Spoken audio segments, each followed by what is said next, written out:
well, I don't know what will. So let me go over to this, what Patrice Lumumba is saying. It's very interesting, very, very interesting talk that he had here. And let's listen to this. 1 in every 5 Africans is a Nigerian by nationality. And I described it as the African heat. And SARS has gone underground, is in comatose, and the government thinks that it has solved the problem. No. That was a statement by young Nigerians that we are dissatisfied, that there are certain things that we want done. I hope that the administration in Nigeria will, in a very programmatic manner, begin to address those issues. And when I say the day Nigeria wakes up, if you are 250 million people, some of the most educated men and women in the world are Nigerians. There are more Nigerian doctors in the United States of America and the United Kingdom than there are in Nigeria. There are Nigerian engineers, there are Nigerian teachers, there are Nigerian business people. I mean, Nigeria is the engine. The Nigerian population is larger than the population of all ECOWAS countries combined. That tells you that if you make Nigeria great, it will be a magnet. And that is why I think deliberate effort must be made to make Nigeria stable, and Nigeria must also be renegotiated so that these tensions, I want the central administration to listen to what Nnamdi Kanu is saying. I want them to listen to what the Oduduwa is saying. I want them to listen to what the MEND are saying. Because when you have a conflict in your house with your children, what do? Do you beat them? You do stop talking to them? You call them at a table and you ask them, it is in our best interest that we retain this thing, but what is it that you don't like? And if you do that in humility, then you will listen to the people and restructure your country in a manner that makes it sustainable. It is doable. I remember those of you who are spiritually inclined, on the day that God was creating man, there was a conversation. He asked, and let us create man in our own image. There was a conversation in the heavens. Why can't we have a conversation here on earth? I believe in self-determination. Self-determination via the route of a referendum. There are people who may canvass for Nigeria to continue the way it is presently constituted. There are people who may even want to suggest restructuring. But we must bear one thing in mind. The same people that rejected restructuring in 1967 and 1968 are the same protagonists who are today still rejecting restructuring, by which I mean the British government and the Fulani Janjaweed Caliphate. They do not want it, they cannot grant it, because they think it will be detrimental to their survival or to their hegemonic tendencies within Nigeria. Therefore, I will recommend, or I will suggest personally, that people are entitled to hold whatever view they feel they are comfortable with. But for us, it is self-determination via referendum. And I do hope and pray that, who knows, one day our children may vote to have Oduduwa and the Biafra nation, one as a southern, whatever they may call it, I'm sure it's not going to be Nigeria, and to decide to run their lives the way they see fit. Restructuring cannot work because Nigeria has very faulty and shaky foundations. It cannot work because there are competing and divergent value systems. It cannot work unless we are deceiving ourselves. The borders are open in the north. They close semi-border. But the borders in the north are open for all manner of, very desperate and evil people to troop into the country, to rape, to massacre, to pillage. No one is talking about it. You're talking about disparity in terms of our concept, our understanding of how a society is supposed to function. I'm absolutely flabbergasted that some people that I have regard for in terms of the intellect can come on this platform and be debating how to keep Nigeria warm with all the inbuilt anomalies in place. You can't go to beg Fulani for restructuring. They won't give it to you. You have to price it away from them. That's what Ghanaian is talking about. You need to take it away from them. They're not going to sit down and say, oh, come and take it. Ochuku went for restructuring and they said no. What makes anybody in their right senses think they can give it to you now unless you have a very equitable leverage to wield? Once you do not have that leverage, you cannot get restructuring. And that leverage is self-determination. Without it, you cannot get anything. It's high time to understand this, you know. I'm absolutely shocked. Look at what's happening in Obibo. You want me to be in a country where a madman like IYKE can get up in the morning and decide to slaughter people? And the slaughter is going, even right now, this very minute, people are being killed in Obibo. And you want us to somehow subscribe to this useless, corrupt entity of Nigeria? Who created Nigeria in the first place? Who created Nigeria? Let me ask you. Who did? Did any of these people now talking today? Do you have any input as to where Nigeria is supposed to be? What is wrong with self-determination? What is wrong with referendum? In Britain, you have an autonomous Scotland, you have autonomous Wales, you have autonomous Northern Ireland, you have autonomous England. What is wrong with that, for goodness sake? Yes, that is a good question. What is wrong with referendum? Freedom is all we're talking about. The reality of it is that they are now, you know, they do what they know how to do best is how to intimidate, how to not to solve problems, but to sweep it under the rug. It's going to come up again. And SARS, these youths, these young boys, I'm so proud of them because, to be honest with you, it's long overdue. These are things they could have done long time ago. And you know what interesting thing? They are not trying to solve, the government is not trying to solve the problem. Rather, they want to intimidate them. The central bank is freezing accounts. Can you believe that? The court, the same thing they did to IPOB. They go to court, they say IPOB is a terrorist organization. Then they drop it and the government gives the order. It stays there. They don't go back to court to defend. You know, with impunity. You know, they come to the court. Okay, we have an allegation. I want to close the home of Mr. IYKE because he's a terrorist. And the court says, okay, go and close the house. A passive injunction means they are going to investigate something. There's an investigation going on. There is something that we want to prove. But please give us time. Just hold this thing down because it's going to spoil something for us. While we go on. But Nigeria's own is when they throw it in, that is the end of it. You know, it's even in the communities. I see people go, they call the police take somebody and puts him in jail for doing nothing. They just give police money, they lock the person up, then the man comes to the village and say, Allah could go me, you know, I had to go me anga. It to go anga because somebody's illegally locking him up. That's exactly what the courts are doing. We're supposed to have lawyers and everything. You know, what goes around comes around. It never leaves. It will hit all of you guys one by one. Whether you're a judge, you're a lawyer, you're a barrister, whatever you call yourself. Falana is running his mouth all the time. We hear him talk, but he is there. You're supposed to be a lawyer.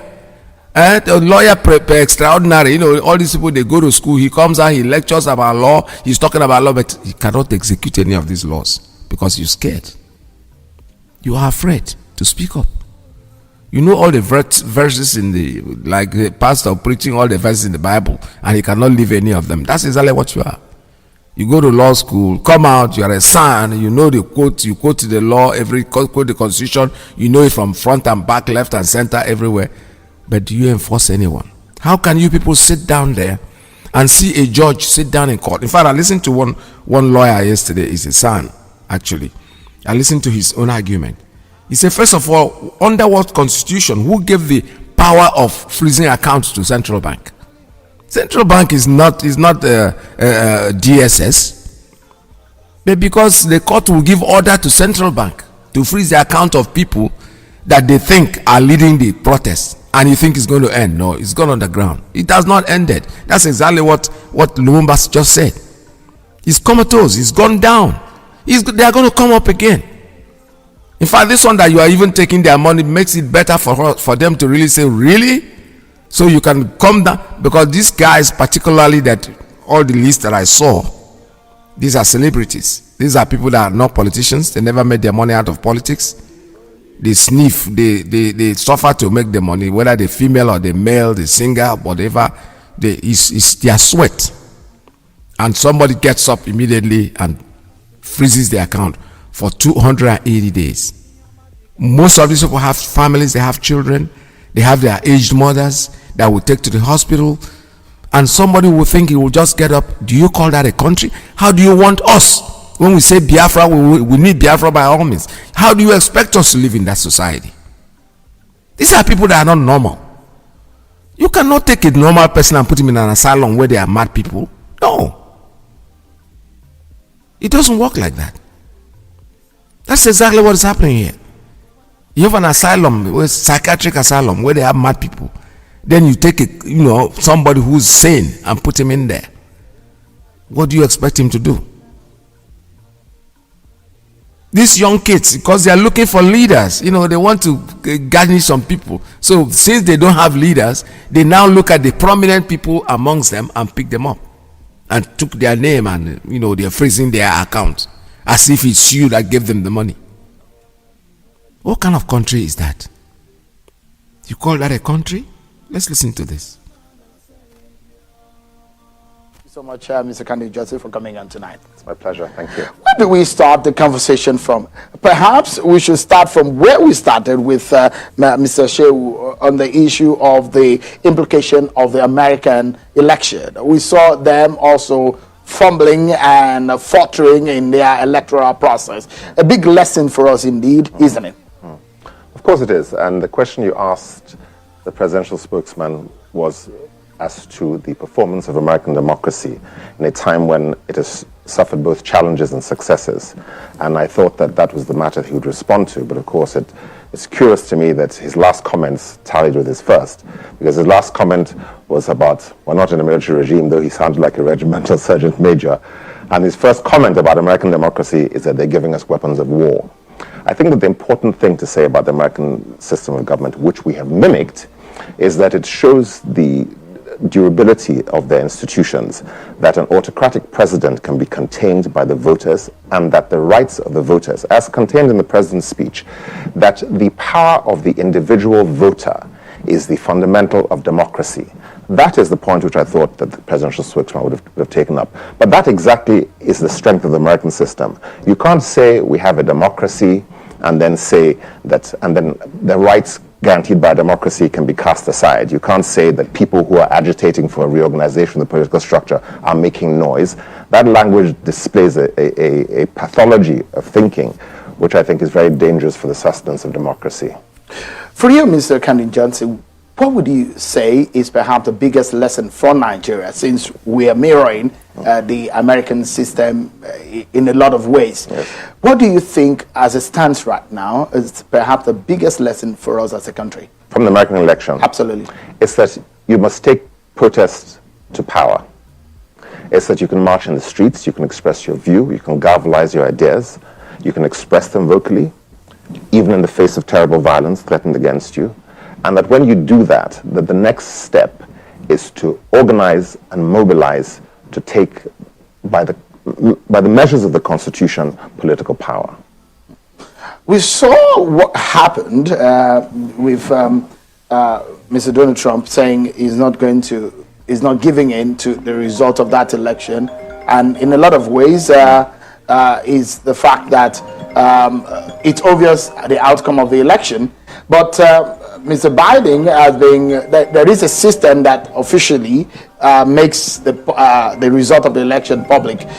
But if you look at Mr. Trump, for example, and the outcome of the election, how do you suppose the relationship between Nigeria and America would be going forward? Well, it's interesting.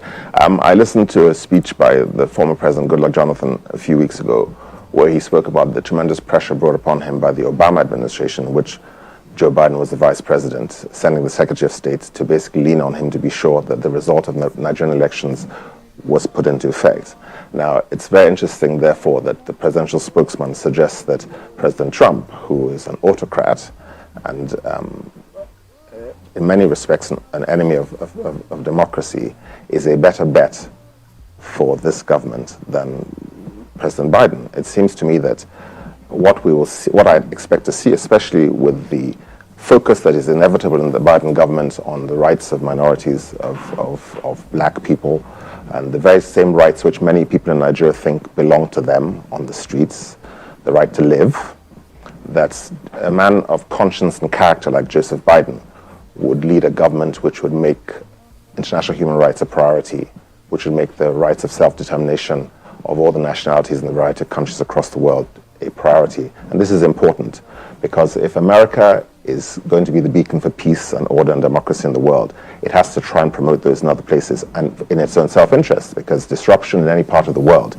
is a danger to the interests of powers like America. So how do you achieve that?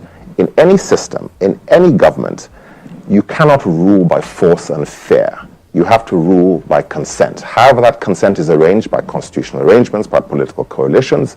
The fact is that if you want to have peace and tranquility, and you want to guarantee the progress of the greatest number of your people, you have to accommodate a variety of interests, and you have to reach agreements, and you have to enlist their consent by these political and social arrangements. Let's shift attention from the American election to our own local issues here.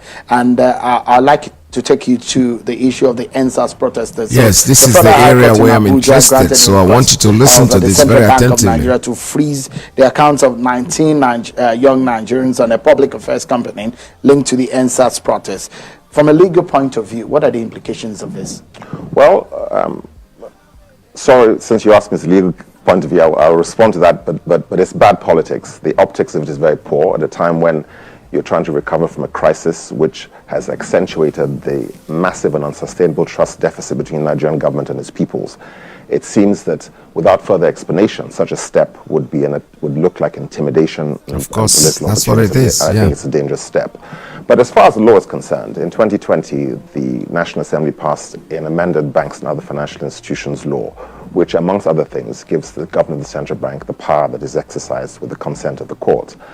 It's a dangerous power which is subject to irresponsible use, and if it's used for purposes of political oppression, then it becomes increasingly more dangerous. Now you go to a court and you say there is a crime that has been committed, these accounts are involved in that crime. You need to state what that is. You need to give people the opportunity to respond, because anybody who's accused of a crime or criminal activity has a right to defend themselves. Now, what I understand, and I've seen a copy of the ruling, is that the Federal High Court has given an order freezing accounts of individuals for 90 days.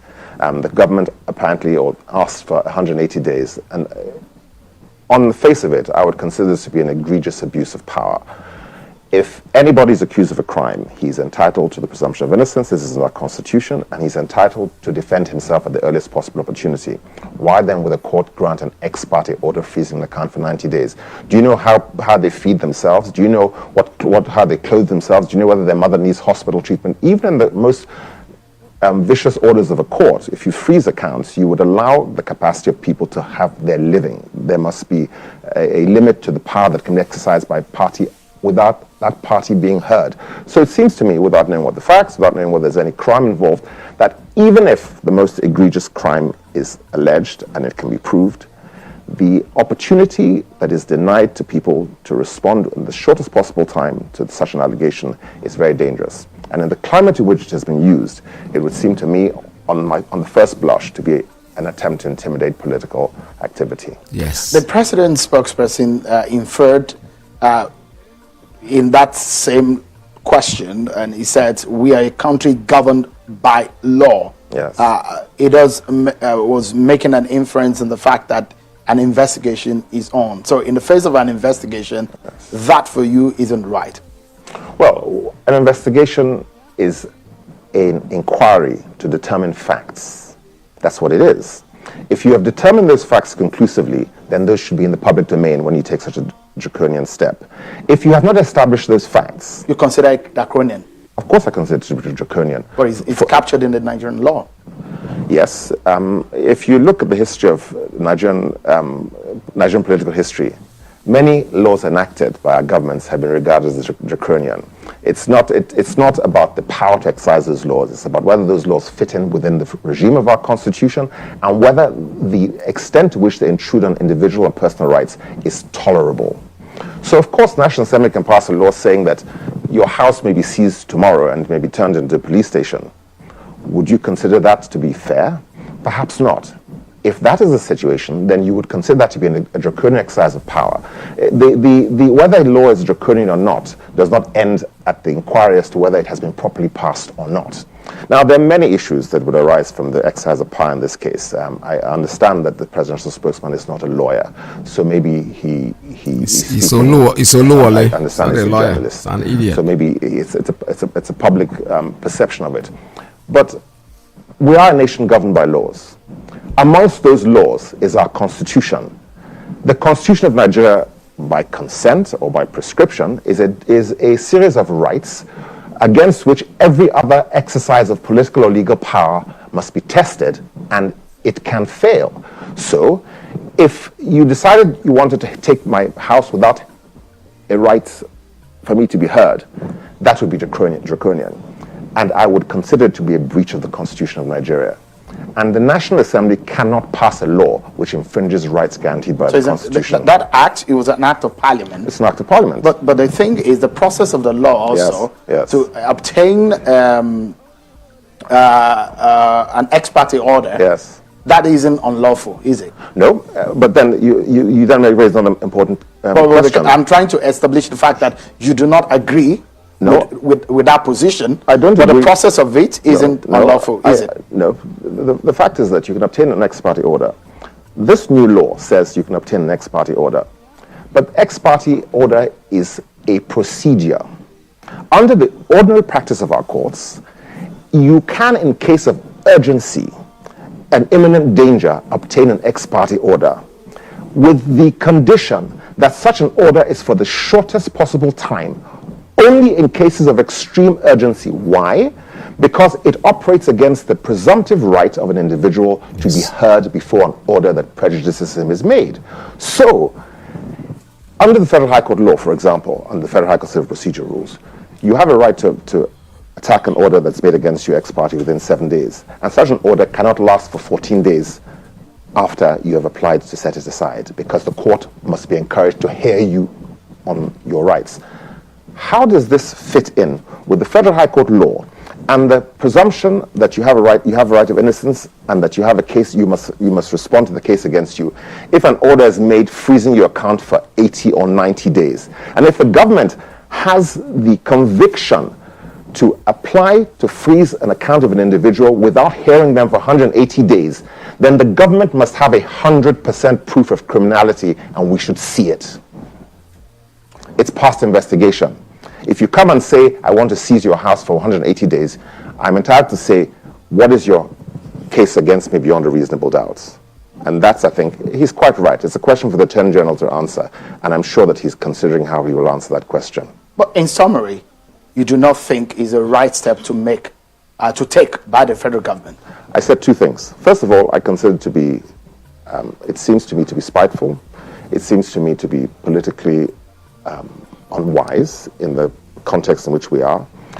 As a legal matter, I consider that it is a draconian power which restricts the right of an individual to contain property that belongs to him, and that this cannot be done ex parte except to a very high standard where there's urgency, and that the limitation of law which is provided by all procedure in the Federal High Court is that when such a draconian power is exercised, and an ex parte order is draconian because you are not heard, that you must have the earliest opportunity, and that the court itself must then be the protector of your rights. The court should say, you've made this case, it looks good to me, I'm going to give this order for 3 days, but serve them with this paper tomorrow, and I will hear them. I will make this order, I will continue. I will not grant an order for 90 days. It seems to me to grant an order freezing the accounts of individuals, especially in the economic circumstances we find ourselves, that it seems to me like an effort to intimidate political opposition. What if it's hinged, could there be an exception to the rule if it's hinged on issues of national security? National security, it's a very interesting point. This has not been the case made. But if such a case was made, the court would have to satisfy. You see, the court is to protect the rights of the individual even against the state. The court will have to make a determination, and the court cannot be prevented from reviewing the national security issue. What is it? There's an exception to fundamental rights on the issue of national security. No, I don't think that's... It's been debated widely. Yeah, I don't think that is correct to say there's an exception to national security, because even courts, even countries that exercise the rule of law, who exercise serious restrictions in the case of national security, would have to have some impartial person determine. In England, in America, they have the FISA courts. I want to exercise a draconian power in the interest of national security. It's a legitimate interest, but I must satisfy someone.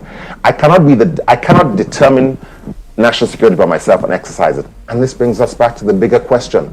Who is the governor of the Central Bank of Nigeria? Is the Central Bank of Nigeria the national security agency? Where does the Central Bank of Nigeria get the temerity to purport that it is exercising a power for national security? That's not the job or business of the Central Bank of Nigeria. All right. Let's take a breather. Mr. Cameron, I mean, I'm loving it because I'm interested in... Yeah, see, that's the question. This is because you're dealing with a country that has no rule of law. They just intimidation. That's all they're doing. They're trying to, intimidate these little men that are trying to, raise their head and cry about the problems that they're having in their country, and they want somebody to look at it. And what do they do? They're intimidating them. They're wanting to make them, find it, which is exactly what Lumumba has said here. Listen to this. In every 5 Africans is a Nigerian by nationality. And I described it as the African heat. And SARS has gone underground, is in comatose, and the government thinks that it has solved the problem. Of course, that's not. That was a statement by young Nigerians that we are dissatisfied, that there are certain things that we want done. I hope that the administration in Nigeria will, in a very programmatic manner, begin to address those issues. And they will not. You see what they're doing, they're intimidating them, they want them to stop. But I am telling the Nigerian youths, don't stop. This is your chance. This is absolutely your chance to make your voices heard, because these people are not going. Look at the way they're thinking. They are not even trying. First of all, you came out with SARS, and the first we've disbanded SARS. They didn't disband SARS. They changed the name to ISWAP or IWAP or whatever WAP they're using. Because for you to say you disbanded something, you cannot take, let me put it this way, you cannot take a new wine or an old wine and put it in a new bottle and tell us that the wine is new. No, it's the bottle that is new, the wine is still old. So you cannot just take these people as SARS, you change their name to something else. Where is the training that you gave them? Because for you to disband an organization, first of all, you have to take its members out and train them and relocate them into something else. Because the pressure was on them, immediately they say, okay, we disbanded. The IG say, oh, the swap is ended. Yeah, where are the occupants of that office, the SARS? Who are they? They are human beings. They are not just, it's just a name that we're talking about. We're talking about the people, the wine that is inside that bottle. What happened to it? Did you refine it again? Did you bring it out and repew it? They cannot, because these people don't have a slightest idea of what they want. They are playing this game. Let me be honest with you. They're playing the games and they're ringing around, roaring, hoping that by 2023 they will do the same mago again and get back and continue from where they stop. Our fathers have. Anybody out there who thinks that that country is going to change is deceiving himself. Is lying to himself. Stop fooling yourself and stop lying. You don't have a country. The house is cracked, the foundation is wrong, the windows are all falling apart. Changing the roof and changing the doors and windows will not solve that problem, because this has a cracked foundation. The foundation, all you need to do is excavate, bulldoze it, take it out, grind it off, clean up the earth where it was when the foundation was, excavate it from there, rebuild, create a new foundation that is more solid, that you will call your own. Because who created Nigeria? It wasn't you. You were not part of the creation of Nigeria. And what does Nigeria mean in the Abdukal language? I don't know. Any country in in the so-called Nigeria that will come up and say, this is our language. The British man came from Europe. His name is Lord Lugard with his girlfriend. They started as a business company, Royal Niger Company. That's what they were. And they came here to trade. They didn't come here to create a country. They created a country, okay, fine, for their own business. But the talk is that they've left. They are no more here. So what is wrong with you? That you want to keep this name and die for the name that you did. Obviously, in your eyes, you know that this is not going to lead you anywhere. It's not going to go anywhere. It has never gone anywhere and will never go anywhere. You are here defending it by all means. You want to die for it. They are killing people in Obibo. All with the so-called Southeast governors, they went there. I'm listening to, you know when people are cowards, just because they put 100 million on IYKE, after he is the one that put it, he was the one that started it. He was the one that they threw the first blow. 50 million to get somebody to him, and our leader put in 100 million. And IYKE is panicking. Look at him. Listen to his conversation with Mamodu. That wasn't a conversation. He took it over. And was rattling. You see the coward. You see that the man is a damn coward. He's so afraid. He's scared. We know this. Nobody's a child. When you start saying, you can kill my mother, you can kill my father, you can kill me. If one man died but once, that man is a coward. He's not talking like a human being. Well. He's so I'm telling you, he's completely scared. And his friends, the governors of the South, according to them, went to console him. Relax, man, relax. They are not coming after you yet, but you are not free, IYKE.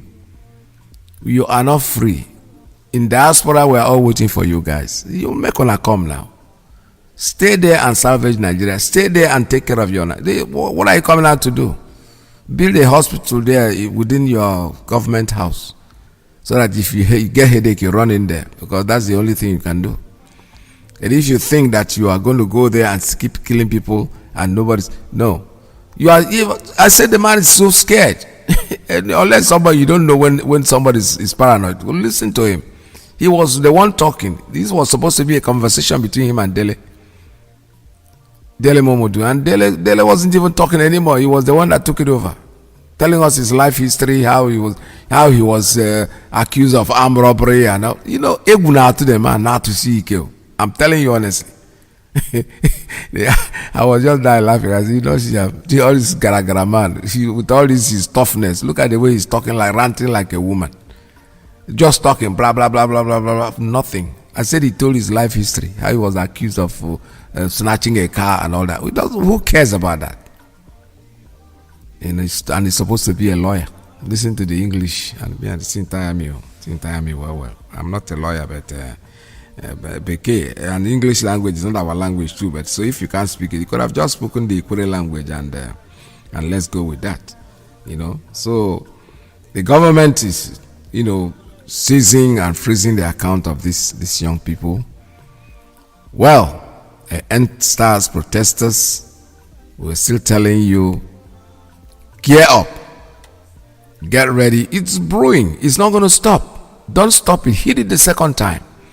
The first one, yes, you did very well. They intimidated you by gun, coming there to kill. Till today, in fact, yesterday somebody sent me a clip about the investigation about this killing that I think was being held somewhere in the zoo, and the Canadian government, they got interested in it. So I got a very, very interesting clue yesterday, and I listened to the testimony of some people that were present at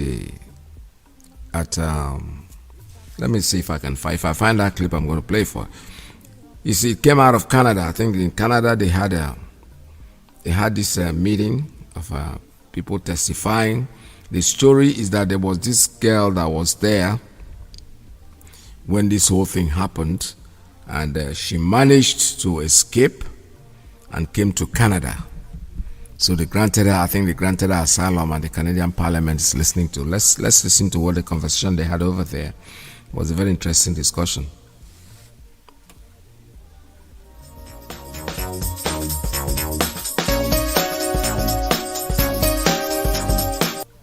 try and watch this video to the end and listen to what the parliament have to say.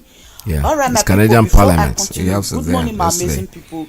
Good afternoon. Very interesting, good and I listened to it. All so I need you to share it with me and listen to it also. To see the kind of country that you have. If you are new here, people lie and lie and lie. They do things and they lie. You've not subscribed. So let's listen to it. It's very interesting. Where they will subscribe and put on the notification bell so that whenever I upload any video, you will be notified. To all my returning subscribers, thank you very much for tuning in, and to my new subscribers, you are welcome. Our leaders wrote 99 petitions against the ground of Nigeria and Nigerians. It's a great country with great people, spirited this people. Is a testimony of a girl who was present at the good and bad out there, of course, but I tell you, from my personal experience, it is either as a result of the government's handling of Nigerians, the country, how we have responded and reacted. No excuses. Now, specifically to the day, 20th of October 2020, we had such Nigerians there, spirited, focused, united in one goal. Against injustice, against police brutality, against bad governance. What started out as a protest against police brutality, especially the unit called SARS, unfortunately just degenerated into something I still find it hard to reconcile with in my heart. I remember being there at the protest. I was on stage with some beautiful organizers of that particular day's event. And we were informed that there was a curfew for 3 p.m. I do remember that there was outrage on Twitter because it was short notice. The curfew, I think we got the information at about noon that day. And so we said, look, people came from all over Lagos. It was thousands of people there. The best thing we can do if people can't make it home, we'll sit still, don't do anything, don't move. We'll sit still and we'll sleep over till night. It was at the toll gate. And then later on, we got, sorry about that. And then later on, we got, I'm so sorry. I don't know if you can hear me. Okay, great. I'm getting some messages in my ear. Okay, so we also got information later that the governor wanted to see me and 6 other people. And I remember saying to them that we have no leader. If the governor wanted to speak to us, he should kindly come to the toll gate and address Nigerians because we've been out for over 11 days. And then the lady that came to give us the information, I do not remember her name at this time, left. She came back some 30 minutes later to inform us that the curfew had been cancelled and moved to 9 p.m. I remember telling the people there this information and people cheered. While this was going on, another member that was standing behind me came up to me and said, someone is taking out the cameras from the toll gate. And I said, do you recognize who? Because we had I think the real heart of Nigerians there. We did not destroy anything except for graffiti. We did not take anything. We did not take anything from the toll gate. We cleaned up after ourselves. So wanted to be sure it wasn't happening. Well, it wasn't a protester that was doing that. And then we found out that it was one of the staff, or, he had the LCC uniform. Those are the people that manage the toll gate. So he took a picture just to keep and, to sort of use as proof that we didn't destroy or take anything. And then we realized that the big billboard that is over the toll gate had been turned off. And so just before 7, it was like to 7, maybe 6:45, not too sure on the exact time, but to 7, we heard gunshots coming from behind. At first it was chaotic because we didn't know where the gunshots were coming from. We didn't know what the gunshots were about. And then the lights went off. I think the rest of that is just the most tragic thing. I thought I was going to die. I thought we're all going to die. And it was in that moment that I said, let me go live on Instagram so people see what happened to us. People see where we were killed. I just believed that was what was going to happen. And I remember the military came in first. They stopped shooting at some point, and I walked up to one of them and I asked him why he was shooting at us. And he said he had express orders from above and that I was coming too close to him. And if I came too close, it would be considered an attack on him and he would have to shoot. So I moved back and asked everyone to move back. It didn't take maybe another 10 minutes, the shooting started again. I remember seeing 7 people that had been shot down. And we were telling people on my live Instagram to please help us call ambulances, to please help us call CNN, Al Jazeera, Fox News, anybody, BBC, you know, just so that people see what's going on. And then when we noticed that obviously people had called ambulances because we just saw an ambulance coming the first time. But then we noticed the ambulance was stopped by another set of military at the back, which we didn't realize that it was a 3-line formation. So there were military people behind us, in front of us, and another line behind the ones in front of us. And so they stopped the first ambulance, they sent it back. So I remember saying on my live that they're turning the ambulances away. The second one came, they turned it back. And then the third one came from our back. I really don't know how he got in, but he got in. So we had to rush. There was an elderly man who was shot on the side. We had to rush him to the ambulance. After this part, everything sort of died down DJ Switch. Yeah, we will get an opportunity through questions to hear more of your story. It's very compelling. Okay. We do want to hear it, but we are going to move just so we can get through the witnesses and then get into questions. So we're going to move to Osai Ojigo. Okay. Thank you. Thank you. Thank you very much. 5 minutes. Thank you very much, Chair, and for the opportunity to share a bit more light on the current situation in Nigeria. I would like to begin by stating that on the face of it, Nigeria is very compliant with human rights. It has ratified many international treaties, including the International Covenant on Civil and Political Rights. However, human rights violations and abuses are prevalent. The #EndSARS protest movement arose due to the widespread human rights violations, including torture and extrajudicial killings by the police in the country. It all started when a viral video of a man shot by officers of the Special Anti-Robbery Squad, SARS, of the Nigerian Police Force on 3rd October 2020 in Delta State was trending online. It elicited a lot of anger because people were just shocked by the brazen act of SARS. While the campaign for End SARS was not new, it was the first time in October 2020 that street protests were made under the banner. Earlier in the year, in June 2020, Amnesty International Nigeria released the report, Time to End Impunity, where we documented at least 82 cases of abuse by SARS between January 2017 and May 2020. The findings showed that SARS officers carried out torture and other cruel, inhuman, or degrading treatment as punishment on detainees or as a tool for extracting information and for extortion. They seized money and property from suspects to enrich themselves rather than to bring criminals to book. Our research showed that young persons, especially young men between the ages of 17 and 30, are most at risk of arrest, torture, or extortion by SARS. Even journalists were harassed, coerced, and threatened, especially when they are covering stories or failing to disclose sources to the officers. Nigerian government adopted the Anti-Torture Act in 2017. This law criminalizes torture in Nigeria. However, no SARS officer or any police officer for that matter has been convicted of torture in the Nigerian court, despite the fact that torture is actually quite pervasive by security agents.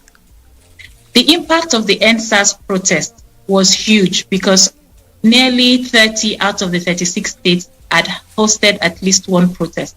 Lagos had the most venues and the largest number of people gathering to protest against this brutal tactical unit. On Tuesday, 20th of October 2020, which we now call Black Tuesday, Nigeria's military forces opened fire at peaceful protesters at the Lekki toll gate in Lagos. There were other shootings by police in other communities in Lagos that day, leaving at least 12 people dead in Lagos.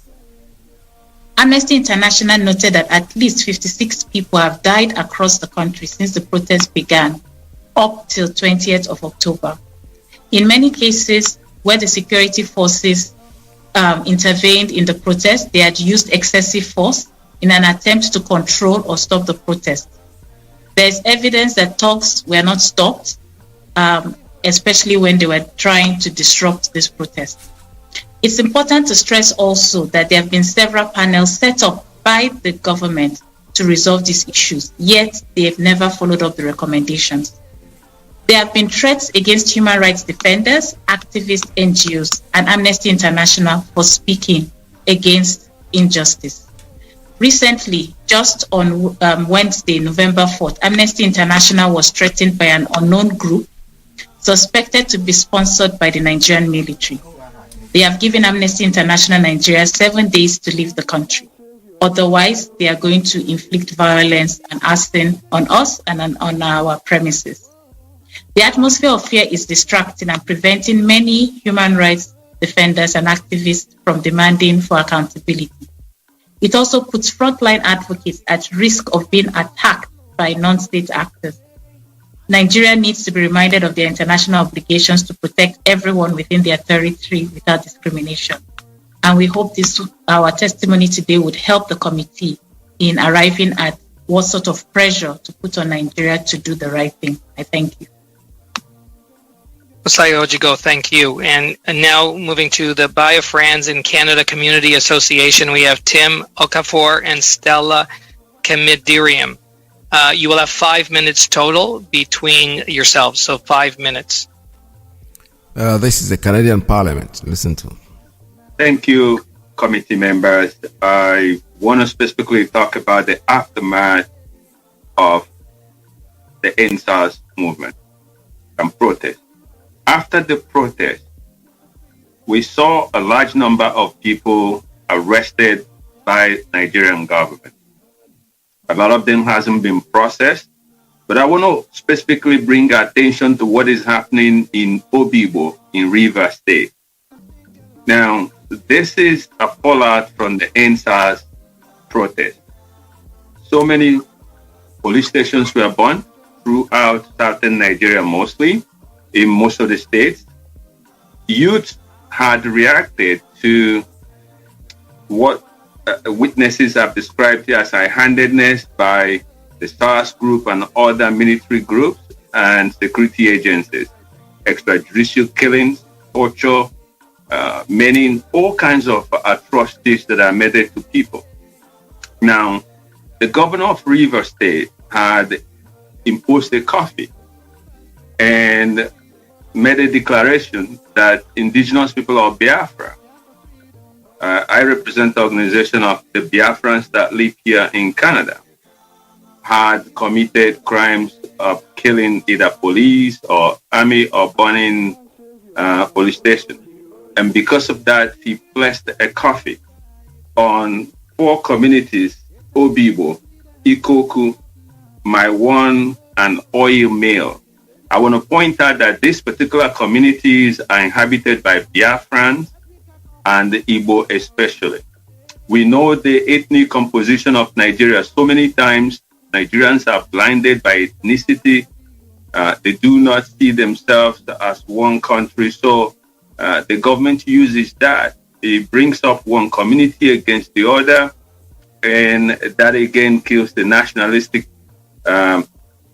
philosophy of the nation. But let me stay here. The reason why I'm saying is that while we look at what had happened before, my attention is focused on what is actually happening right now. From the people that we speak on the ground, they've told us that at least 300 young men have lost their life between when government imposed this curfew. What he did was that he let people in their house without proper food and medication for over going to 3 weeks now. Now, if you come out because you ran out of food or medication and you're a young man between 18 and 30 years, you are shot, you are arrested, you're brutalized. There's all kinds of pictures and videos are watched on social media. I've spoken to the person we have on the ground, the pastor, And he even, the kind of things he narrated, the amount of people that are dying, are being killed and shot and are arrested. There was one specific incident where an ambulance had come to carry the cops. The military men stopped the ambulance and set the ambulance on fire with the people inside it. Now, I got the information to speak to you today on a short notice as at yesterday. So what I intend to do is I've spoken to our people on the ground to have names, time, all the things we can document, so that after this meeting, I'll make that available to this committee, the names of the people who are killed, the impact on their families, what happened. And then one of the striking things they told me is that when they do this, the first thing they do is to make sure nobody get a picture of them. So if you're using a cell phone to capture this incident, they came down with snipers. The federal government sent at least 3,000 soldiers in each state of southeastern and southern Nigeria. So my appeal is to stop the killing going on right now before we can get to other things, because people are falling. They are human beings. Their lives matter, just like the lives of every single individual matter. So there's all kinds of things taking place as I speak to you now. I will send in documents, videos, audios, so that if this community can send someone down to verify the veracity of those information, that'd be very, very helpful. Thank you, Mr. Okafor. Thanks so much. And on that, being able to send in documents, please, any documents, any information that you would like to send through the clerk. Now we're going to move to questions, and the members are going to have an opportunity to ask the witnesses questions. We're starting with Ms. Ikra Khalid from the Liberal Party. Thank you very much, for 7 Mr. minutes. Chair. Thank you very much, Mr. Chair, and I thank all of the witnesses here for your very compelling testimony. I would like to start by giving Ms. Switch the opportunity to finish her narrative of the events that Ms. Ojigo also highlighted as well. So Ms. Switch, take your time, but I hope that you'll leave me some time to ask some follow-up questions. Just in your remarks, also, if you can address the Cybercrime Act in Nigeria and its impact on your advocacy in the online space as well. So please go ahead, Ms. Switch. Okay, so just to quickly round that up, so like you said, I can leave you some time. We were able to sort of hold our ground, and then the military left after a commandant came, and we got his name. I think they must have, we just guessed they must have found out that there were a lot of people that were watching what was going on. But 45 or 50 minutes later, the police came and did the same thing and actually killed people. So that's just to wrap it up as quickly as possible. With regards to cybercrime in Nigeria, I think that's if I understand your question. Yes, it's a problem. It is a problem.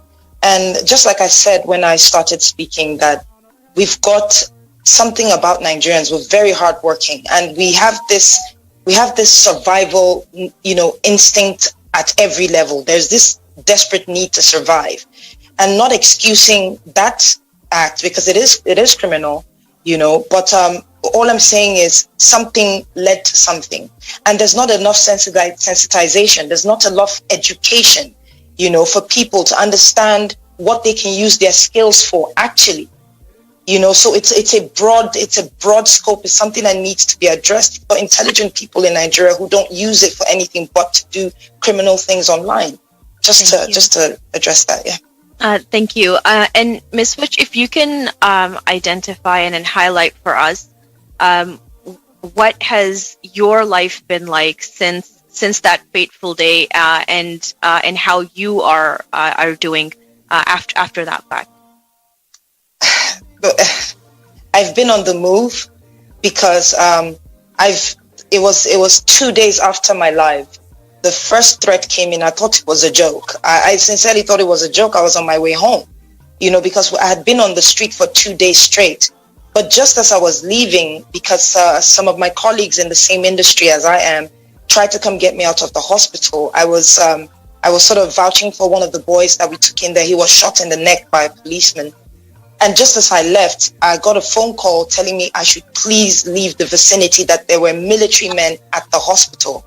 And I think they found that out because on my story as well, I was thanking the manager of the hospital for letting us into his hospital and for treating us for free. So I think that's how they got that information. So I had to abandon my home. I moved from people's homes, like different places. I stayed in someone's property that they hadn't lived in for a long time. And then just to get out of Nigeria, I made short videos of my trip, just getting to where I am today. And I'm still traveling, so I'm not even done with my trip. And it's like in a forest just to get out of Nigeria. I still, when I put a cotton bud in my left ear, I bleed from there. I have a picture of that as well. I've been trying to document everything. I barely sleep. It's crazy. I can imagine parents who actually can't find their kids now because they've moved bodies. So I don't know.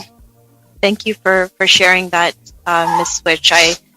I really, really hope that things improve. I'll turn to Ms. Ojigo with respect to your comments about Amnesty International and your ability to operate in Nigeria. You had mentioned that you've been asked to leave the country. We've seen, and you also mentioned that this NSARS movement is not new.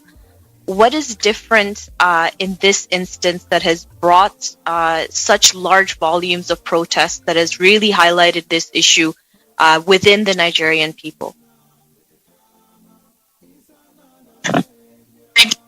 Thank you very much. I'll start with your last question. A lot of things have been building up in Nigeria in the last couple of years. So it was in 2017 that the NSARS hashtag started trending online. Last year, there was a visit by the Special Rapporteur of the United Nations on extrajudicial unlawful killing. And in a preliminary observation, she noted that the lack of accountability in Nigeria for crimes committed by the state officials is actually leading to that we're actually sitting on a keg of gunpowder. So the early warning signs have been there for a pretty long time, and it's kind of like peaked, showing that the government needed to address this issue. If people complain, you need to ensure that justice is served. So I guess that when that video on the 3rd of October was trending, people just had enough. And also because that month happened to be our independence month, anniversary month as well. Nigeria is celebrating 60 years of independence. So for young people, it's like, what's the future going to look like? I think there was a lot of mixed feelings celebrating our independence from Britain. So all of this culminated in addition to we're experiencing one of the worst economic recession of all times in recent times. Prices of things have gone up. So people are like, we can't even walk free on our streets. So we need justice to happen. With regards to the threat to Amnesty International, it's by a group that we suspect is being sponsored by the Nigerian military. We've not been able to directly link them together, but we've been having threats. We've been having staged protests in front of Amnesty offices whenever we release reports. And we've noticed that it's always when there's been a report linked to the military, we'll just have protesters in front of our office. And we have videos to show that afterwards they go and share money and then they leave. But why this threat is particularly worrying for us is not because they've asked us to leave Nigeria. They've asked us many times to do that.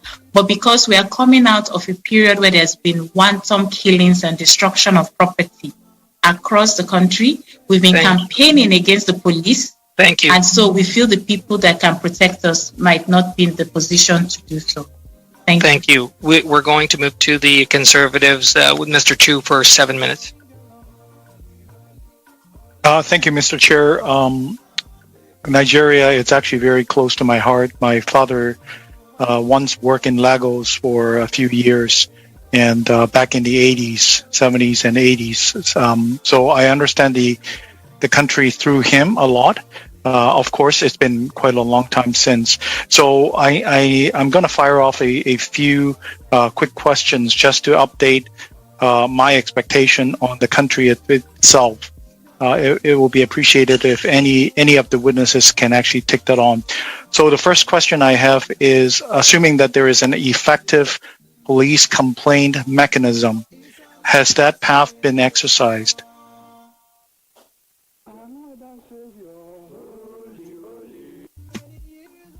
I can respond to that question with the permission of the chair. Okay. Yes. Thank you, Mr. Chair. Yes. So Nigeria has the police complaints unit, complaint response unit. They receive complaints, but generally it's complaints to settle causes. Those complaints have not led to greater improvement for prosecuting officers when they've committed crimes. There's also the police oversight body known as the Police Service Commission, and there have been a lot of challenges in terms of it's a commission that lacks a lot of powers to actually take cases of discipline and prosecution of officers independently. It's often headed by a retired police commissioner. So we believe those are some of the challenges those units have. Thank you. Appreciate that you have actually answered my two other questions here. The other question I have is, will government agents, so police or military, be ever arrested or charged? I'm trying to assess the independence of the judiciary system in current Nigeria. Mr. Chair, it's open to any of the witnesses. Yes, please, witnesses, anybody that would have an answer or information. Well, I think I can say something here with regards to police being charged. I'm just going to be straight up and tell you, no. There is the facade of policemen being charged. There's the facade of justice, being served, but it's never served, and it has devolved to the point where a policeman can actually say in front of a camera that he would do anything to you and nothing will happen. So that's the short answer. Thank you. I've just joined this meeting. Nigeria. Just joined as one of the witnesses, not a member of the National Assembly. If you are hearing me. Sure. Through you, Mr. Chair. Go ahead, please.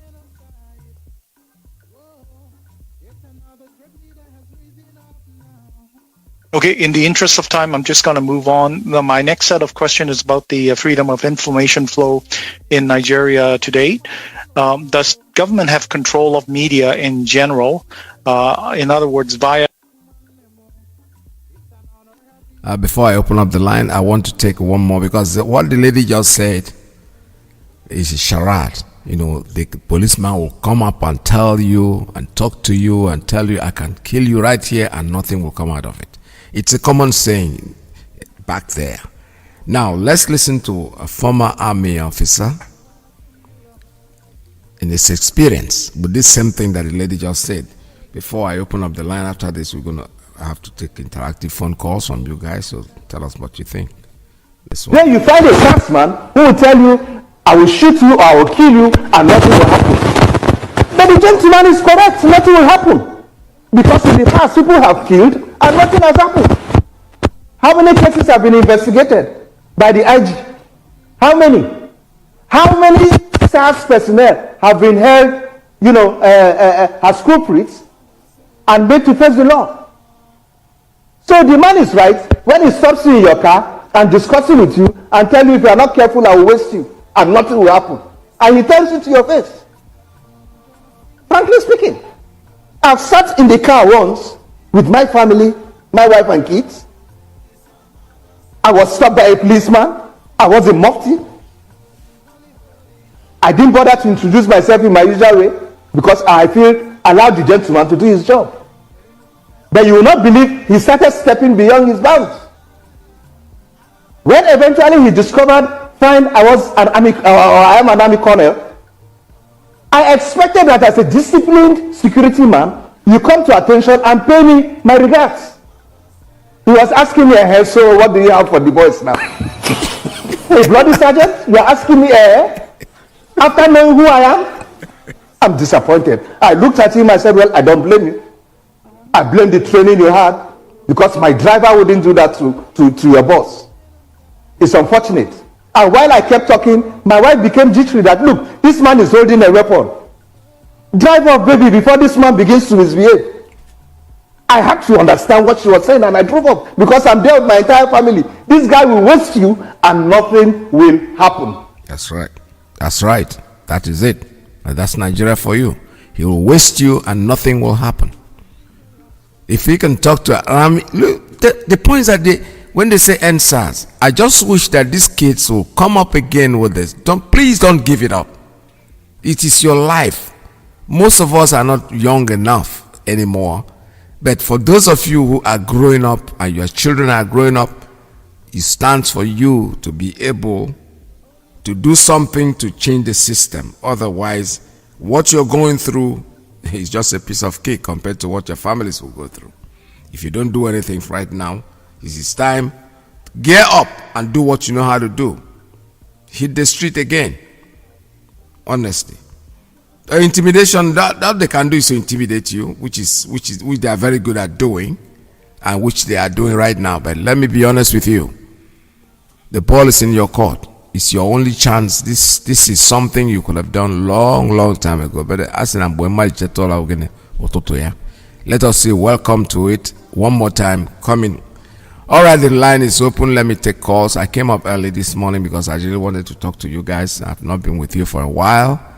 So make your calls at 646-920-4541, 5703-528442, +1 and 929-406-9953. That's the line for the principal officers and the ladies. So call us here and tell us what is trending wherever you are, especially those in Biafra land. We want to hear more. The supreme leader of indigenous people of Biafra is IYKE, MAZI. One cannot be two.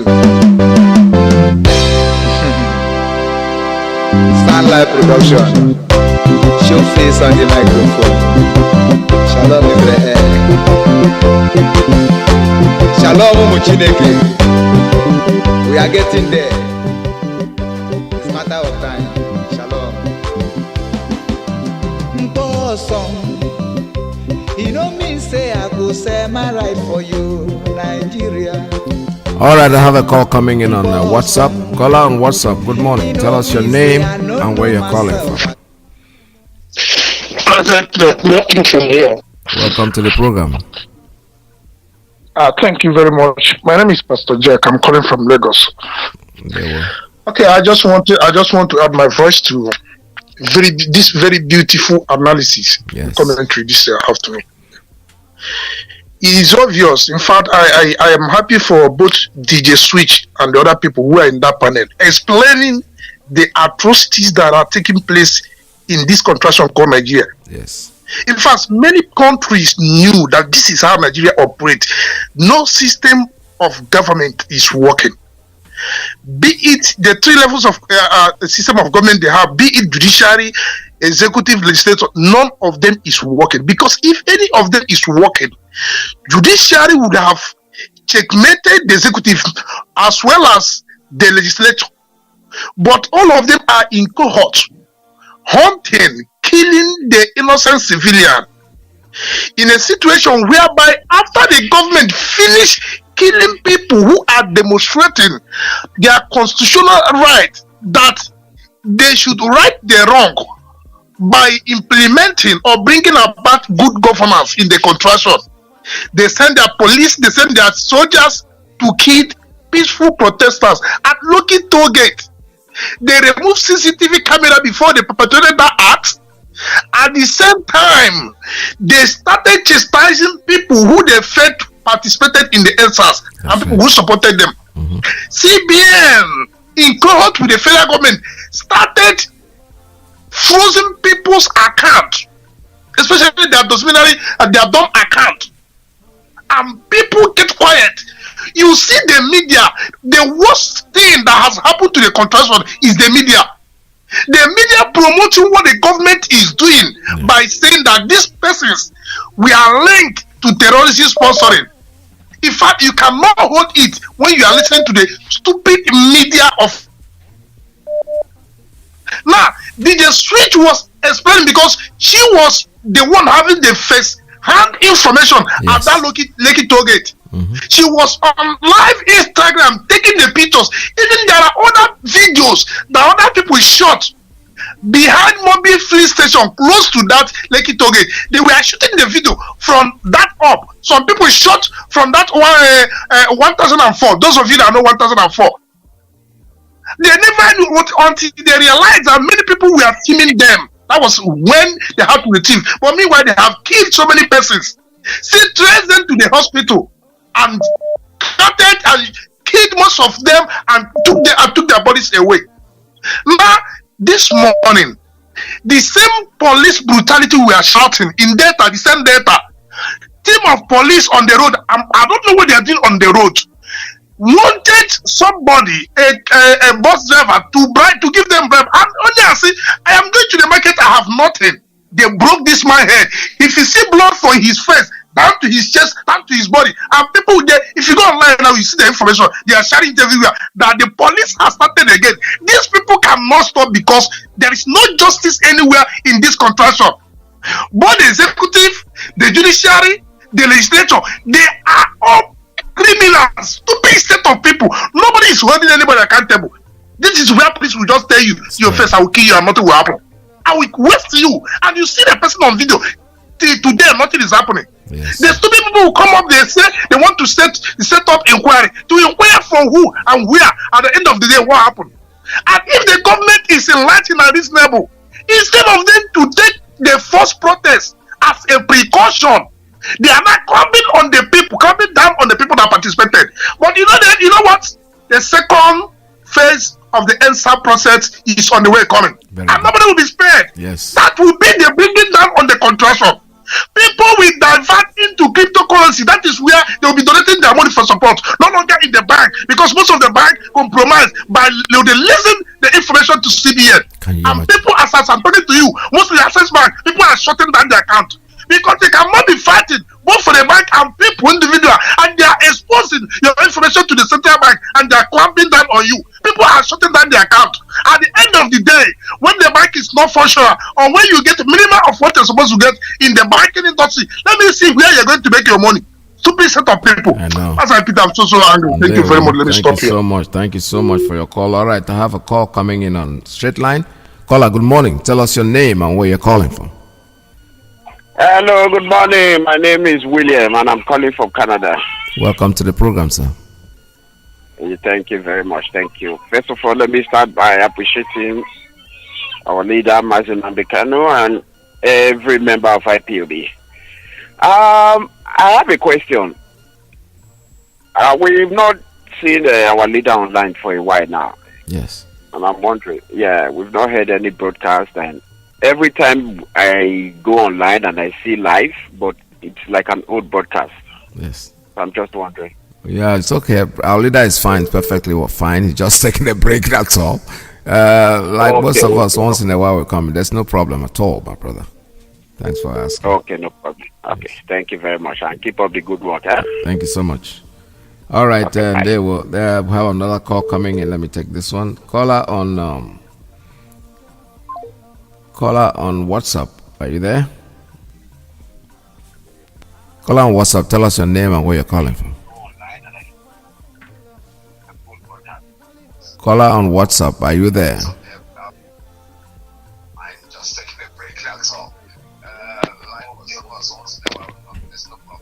All right, you're still battling with your system. When you're ready, call us. Let me take another one on straight line. Caller, good morning. Tell us your name and where you're calling from.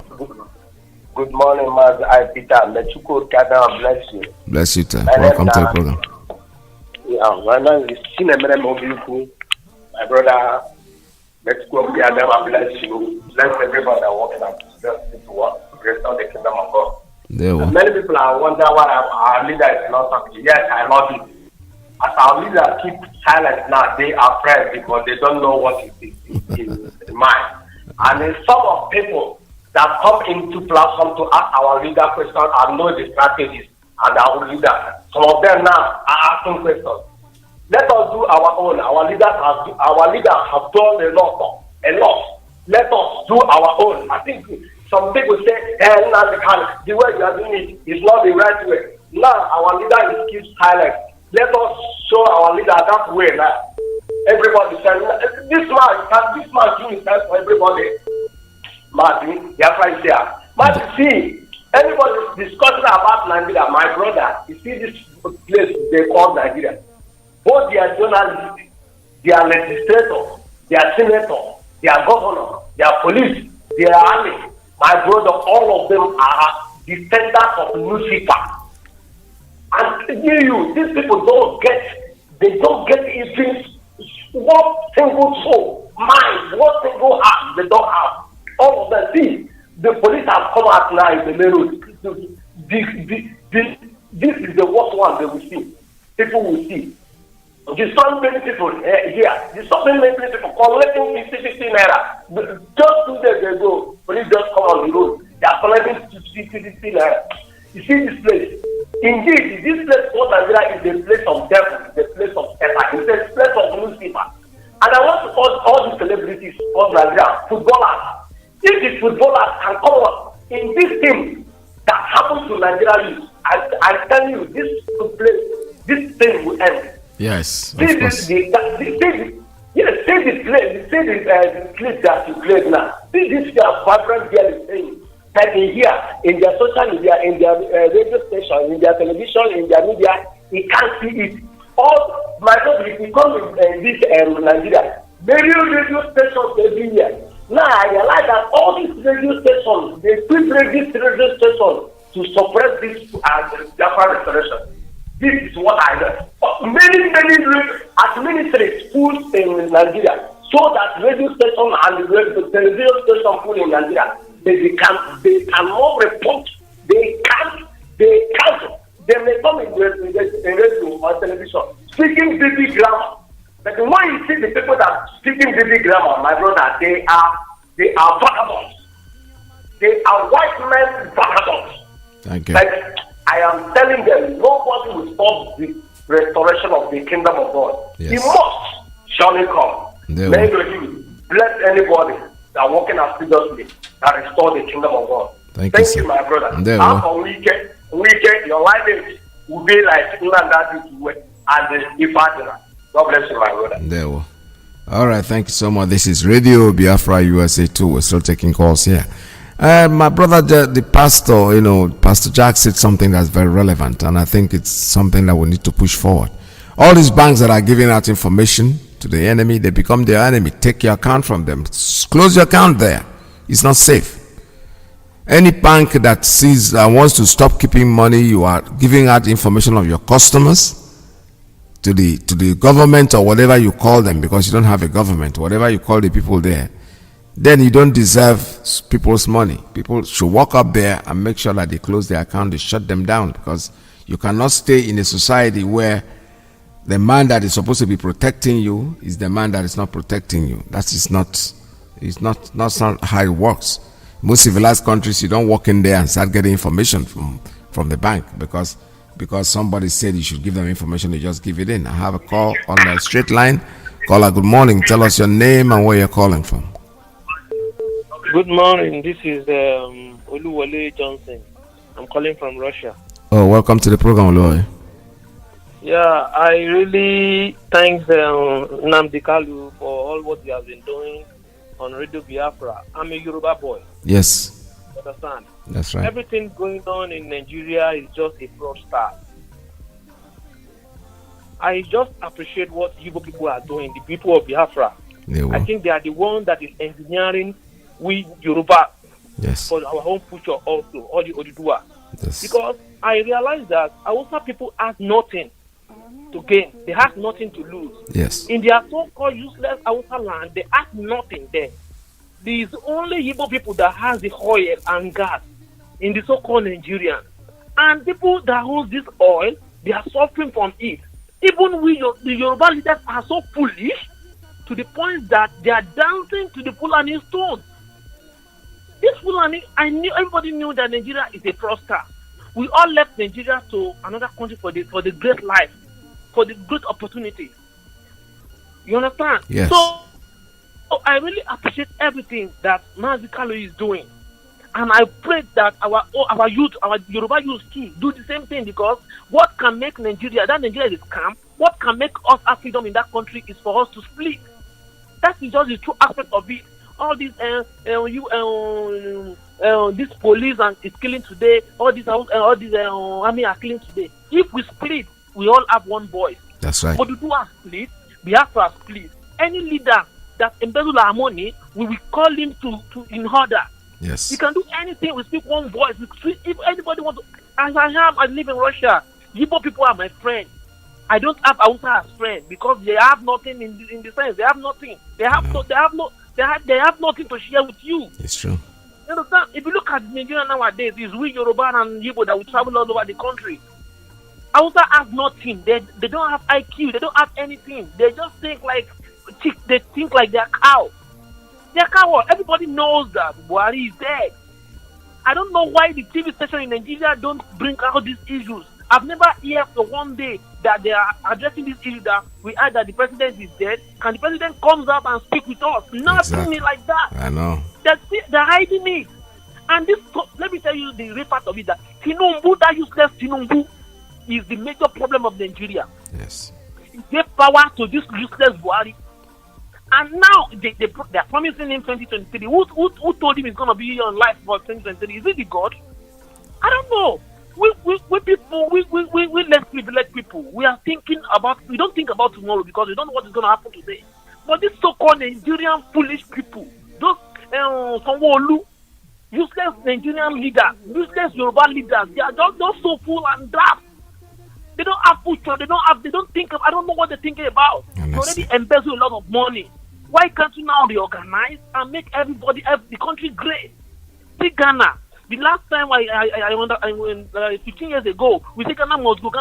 Ghana left Nigeria, and now Ghana is doing great. That's right. Even this Republic of Benin, I traveled to Benin before I traveled to Russia. They have life. We Nigerians, we don't have anything. So I just I plead to everyone in Nigeria, based on the Igbo people and the Yoruba people, to continue this NSAS protest. Yes. Because this one is more than NSAS. And I can tell you that UK has the major problem of Nigeria. I even heard that the refinery building by this useless man called the number one richest African man, the refinery belongs to the UK. So for how long are we going to be doing this? So the best thing is for us to split. Everybody should just go his way. That's right. I agree. So I just plead to all youth in Nigeria to just please, let's continue. I know God will answer our prayer. United Nations will come up with a referendum and then we'll split. And thanks to Nnamdi Kanu and thanks to all the Radio Biafra, I thank you all. Thank you so much. Thank you so much. All right, welcome to the program anytime, my brother. This is Radio Biafra. We're still taking calls. I have a call coming in on WhatsApp. Caller on WhatsApp. Good morning. Tell us your name and where you're calling from. Wow, that's a WhatsApp line just cut off. I don't know why, but call us back. The number here is 646-920-4541, 570-3528-442, +1 929-406-9953. My dear brother, the problem with Nigeria is that it's an insoluble. They have an insoluble problem. Trying to put a square peg in a round hole is a problem. And we are never the same, and we can never be the same. I have a call coming in on Principal Officer's line. Good morning. Tell us your name and where you're calling from. Good morning, MAZI. PETERS. Welcome to the program, sir. Hearing your voice these days is like winning lottery. I know. I've been away for a while. Yes. I know. We wish you come back, man. You know, we need this library radio. Especially now that MAZI is not coming up on the radio, man. Yeah. We need you guys. Thank you very much. I understand why you're not there. Some reasons, behind your control. Yes. Yeah, you see, let me first of all thank this Yoruba boy that spoke so well. Yes. He's on point. And let me also I would like to refer to the wonderful clip and interview of these folks. I think they work for the international bodies of making sure that people are not being maltreated and stuff like that. Yes. You know, there is a question that was posed to one of them, and you can see the smartness in these folks. Yes. You know, when they ask them, "What about this cyber crime?" Yes. You saw how she answered that question very, very well. You see, you have people who have number one, to take part in cyber crime, you have to be knowledgeable, you have to be smart enough. Not everybody has knowledge of that computer. In order to be able to even try to do something, to be creative enough to be able to swindle people in the internet, you have to be smart. And you go to back to the question, why are people so smart doing what they're doing? It is because of the condition of that zoo called Nigeria. They have impoverished even the educated ones. You go to school, you come out, learn computer science, there is nothing for you. And what the danger now is that I'm warning the world. This is a warning. You see, there are smart criminals. You see, the people you should worry about, most people that go into criminal behavior are not smart. They're stupid. But the greatest danger any society will face, whether international body, the Western world, is when real smart criminals start coming out. You see what the type of money they are swindling from the internet? The other day it was a guy, somebody in Dubai, diverted millions of dollars from United States government. Can you imagine that? Yeah. If these people can be so smart to divert money paid by United States government, imagine what damage these people can do to the world if care is not taken. Nigeria is made up of very intelligent human beings. It has shown itself all over the world. People from the east, from the west are very smart people. They are very smart. If you do not create a very viable society, which can only come by dividing Nigeria, because that's the only way Nigeria will be viable, because there is no love felt for that country. People are killing one another. You can't go to the north and feel good about yourself. The northerners have different kind of religion and different belief system. The southerners are different. That's why you can see an army flogging a Yoruba woman for wearing clothes, for God's sake. Flogging a woman in her behind, in her buttocks. How could you be flogging a woman in her buttocks? Just because of ideology. People with different ideologies. You put people who are not supposed to be one, you make them to be one. And for 100 years you did that. There has never been any, it's continuous war, fight, kill. How could you be trying to be one after 100 years? Is it not insanity? Doing the same thing over and over and hoping for a different result? Is that not the definition of insanity, for God's sake? So why can't they just do the right thing and put this country into a referendum, just like what Yoruba friends said, and let people decide their fate? You allow these things you allow referendum in the Western world. Britain, you left UK, you left the European Union on your own volition.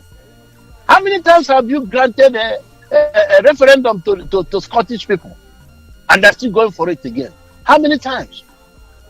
That you refuse because of free oil you are getting, free gas. Why can't you pay at least moderate price for it? For the fact that you're a colonial master, we can negotiate a better deal with you and give you, a better price that we can sell to the world for the fact that you're a colonial master. But you don't sit on us because you want to keep getting this free, and then say you can as well kill yourself and die, and you are fomenting the trouble even for us to be killing ourselves because we want oil. How long do you think that will go on before people will rise up and say enough is enough? What we're asking for is equality and better treatment for everybody. Nobody's saying kill the Hausas or kill the Fulanis or kill the Yorubas or kill the Ipob. No, that's not what we're asking for. We're saying Nigeria has what it takes to be a reasonable country. But for some reason, behind some people that are nothing but ethnic and religious bigots who think that they can kill off the rest of the tribes and occupy Nigeria and claim that they are their own Nigeria. And they're going to invite everybody, every Fulani all over the place. Every Fulani all over the place. We had Fulani who have been head of states, but this particular APC government is just an outlier. This is completely something anybody has ever seen. You have to Islamize everybody, Fulanize everybody, kill off anybody who doesn't believe in you, import everybody from all over the world. Can you imagine that? Claiming that they are Nigerians, there's no border for them. They travel from east to west, north and south, everywhere in Africa. If Fulani anywhere in the world, it has no boundaries. You can go anywhere and become a country. How in the world? How do you want anybody to live in that kind of world? Where your border is so porous, you just go in anytime and claim to be citizens. As we speak, we don't even know who are Nigerians anymore, as far as the north is concerned. Yeah. Because the border is open. It's open. So the world should, step up the plate and do the right thing. Because the more you impoverish people, when people go to school, they come and they don't have anything, the world is a danger. Because you know what? These guys in their brain, they're gonna strike havoc all over the place.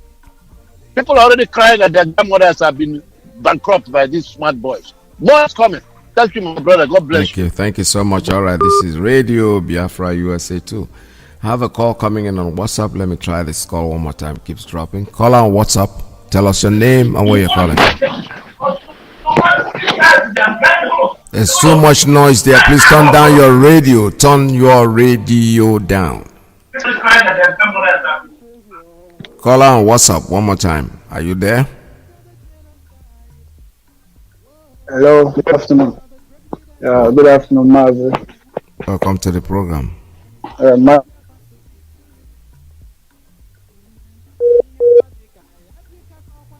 All right, it looks like you have to call us back. I don't know what's wrong with your line. Let me take a call from Principal Officer's line. Good morning. Tell us your name and where you're calling from. MAZI, good morning, my brother. Welcome back. We miss you so much. Welcome to the program, sir. Welcome. Okay. My name is MAZI, my man Ugo Onyel Jaka. I am the national PRO of IPOB here in the United States, and I reside precisely here in Washington, D.C., but I'm from Amibo Inolo, Amibo home of the Tiger, and Amibo home of Kinjaja. MAZI, I thank you so much for your program, and I thank MAZI Nnamdi Kanu. I thank God for giving us MAZI Nnamdi Kanu at this time. MAZI, the issue now is that the narrative have changed. Thank God for the narrative that have changed. Before they said, oh, we are fighting only for Biafra. Oh, Biafra, and then people want to gang up against Biafra. But now, Nnamdi Kanu have changed the narrative, and this is for the youth. For the youth in Nigeria, the indigenous people of Nigeria, that is the Arewa, we have carried them along. Oduduwa have to go, and Middle Belt have to go. The youth, that is where we are concentrating now. Biafra is here already, and definitely there is no come. But the issue of the matter is that things are changing, and I really appreciate God, and I thank Nnamdi Kanu because the place we are now, honestly, I think we are moving so fast. I'm encouraging all the Biafran youth for them just to stay strong, because if you check when when we come, then you will know definitely the extent that we have gone. Nobody have thought that by this time that answers would have been in place. That people, the youths of Nigeria, they will rest. Actually, they are rising now. Everybody know how. Nobody. But I am telling you, even the military, the police, all these youths, all these people that have been dying, they are not happy. I want to remind them again where we are going and what we are fighting for. We are fighting against a country that has been for more than 60 years and there is no electricity. Nnamdi Kanu is fighting for the fact that you will finish university and then you don't have anything to show for it. There is no employment at all. That is what Nnamdi Kanu is fighting for. We are fighting for a country that doesn't have common health care. When I mean health care, I mean hospital. The thing that will kill you is just something that can kill a rat. There's no good road, not at all. What you have is looting. That is what this primitive, backward, old people, what they concentrate, that is the politicians. What they're doing is that stealing something they cannot use. Mazi, I have never seen something that is created by God that is extremely very, very backward and very dangerous and, low life thinkers. Animals are the thing that can, you think that can kill their children. But if you see how in the jungle, how animals protect their children, then honestly, you will be so surprised. Animals only kill the thing that they want to eat or when they are in danger. Yep. But put themselves in a way that you want to suppress and kill somebody because you want to kill that person. That means that you are lower than animal. Yep. So what is going on, what these politicians have turned us into is very, very terrible. Nigeria is not safe. Nobody is safe anymore. I am urging the youth that this ensign that is coming next, this protest that is going to start, believe me, we are going to go from home to home. Remember the people that have put us in this situation that we are. These are the selected gang. These are the selected individuals, the politicians, the strategy they put after the war. Immediately after the war, they put this strategy of suppressing the Biafrans. And now everybody's suffering from it. We are going to go after all these politicians. We're going to shut their home one at a time. This is not something that you have to come and then start protesting. Everybody see you protest. No. Everybody will have to go individually. The people that have stolen the wealth, the people that have the blood of the innocent in their hand, we are going to visit them. All those good houses that they have built with our money, it is our own because it is our money. We're going to burn them down. All their children, the children that they have used our money to, send to school, send to abroad, we're going to search for them everywhere they are, even if they are in America. We are going to go after them. For every wealth that they have accumulated with our name, it is in the name of the youth of Nigeria because they have destiny. So I'm asking our brothers in the Middle Belt. I am calling our brothers in Zamfara. Our brothers in Southern Kaduna, our Oduduwa youths. I want you to rise up because your destiny has been stolen from you. The people, backward people that cannot even use the cell phone. These are the people that are managing the affairs of your country. You don't have a job. I want you just to rally around Nnamdi Kanu. Please, I want you to go and download the IPOB Community Radio. IPOB Community Radio app. Just download it. You have a smartphone. Download IPOB Community Radio. And if you happen to see yourself in United States of America, please, I am begging you to go and go to our website. And that our website is www.ipobinusa.org. www.ipobinusa.org.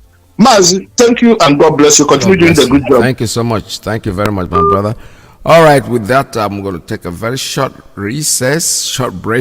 One recess.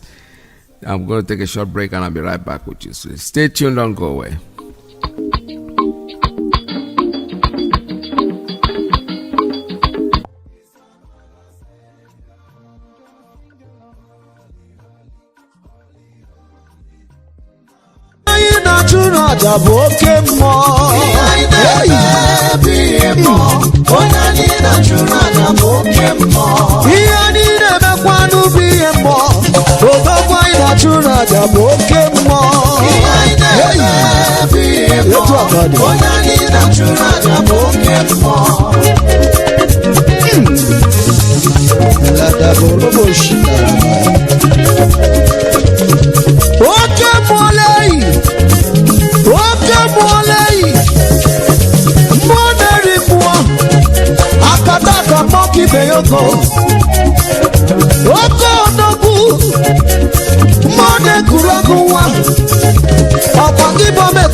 Chuna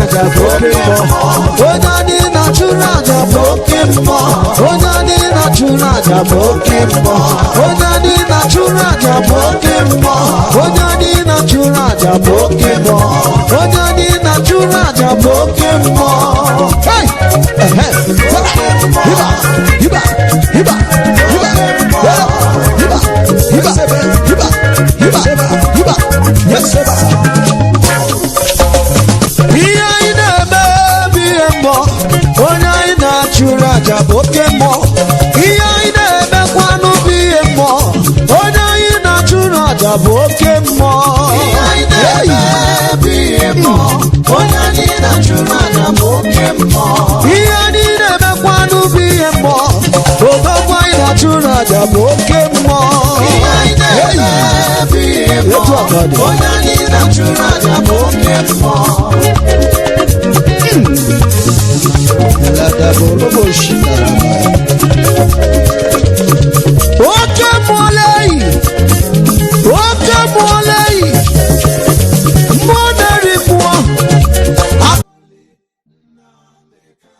Let me take this one. Caller on principal officer's line. Good morning. Tell us your name and where you're calling from. Good morning. Good afternoon, MAZI. PETERS. Good afternoon from here. There we Good afternoon. Yes, I just want to use this opportunity to thank you for the work that you are doing for our nation. And with Biafrans all over the world, friends of Biafra, lovers of freedom, and our leader, Martin Amdekano, I salute you in the water. For our brother that called to ask, when I hear this, I get upset. I'm laughing, but it's not truly that I'm laughing. But the thing is getting too much. Why can't our people? If you are a freedom fighter, you should be on Twitter, and you should be seeing our leader tweeting. Yeah. The Twitter handle belongs to him. He's in charge of it. He's tweeting. When you read what he's writing, you will know that this is indeed our leader writing. I am now more educated enough by him to know the manner of which he writes and he speaks. There are things I will read, I will know from his handle. I know this is him writing. If you hear him speaking, besides recognizing his voice, you will know that this is the way he structures his grammar. Very unique. You know that. It's not like the Zulu people. So when you hear, sometimes it's on Facebook, writing too, posting things there. So you know that our leader is around. You are nothing, no shaking. Our leader, no shaking. So, but if you come on air and begin to make inquiry, we can misunderstand you quickly. Because the one he was running 1 week, 2 weeks marathon broadcast, you guys don't have mercy. Me, sometimes I look at it in my own corner here. I said, this is, then the technical advisor say, you know. Because this is how Moses was doing till the prince of Media and the in-law came and said to him, if you go like this, you're not going to reach promised land. I select 70 people to do some certain task and let that spirit share your spirit and let that spirit go on them and command them to do that thing. And it worked. He was a prince of Midian. That means he knows God too. You see, so you can have mercy on our leader. Go for the with your fan upside down. I have to make damage control. So when it pains me when I hear some freedom fighters that should be hitting the target of the enemy coming to say, Bono. Nothing will happen to him. Nigeria doesn't have what it takes. Or Nigeria will burn to flame if they're here.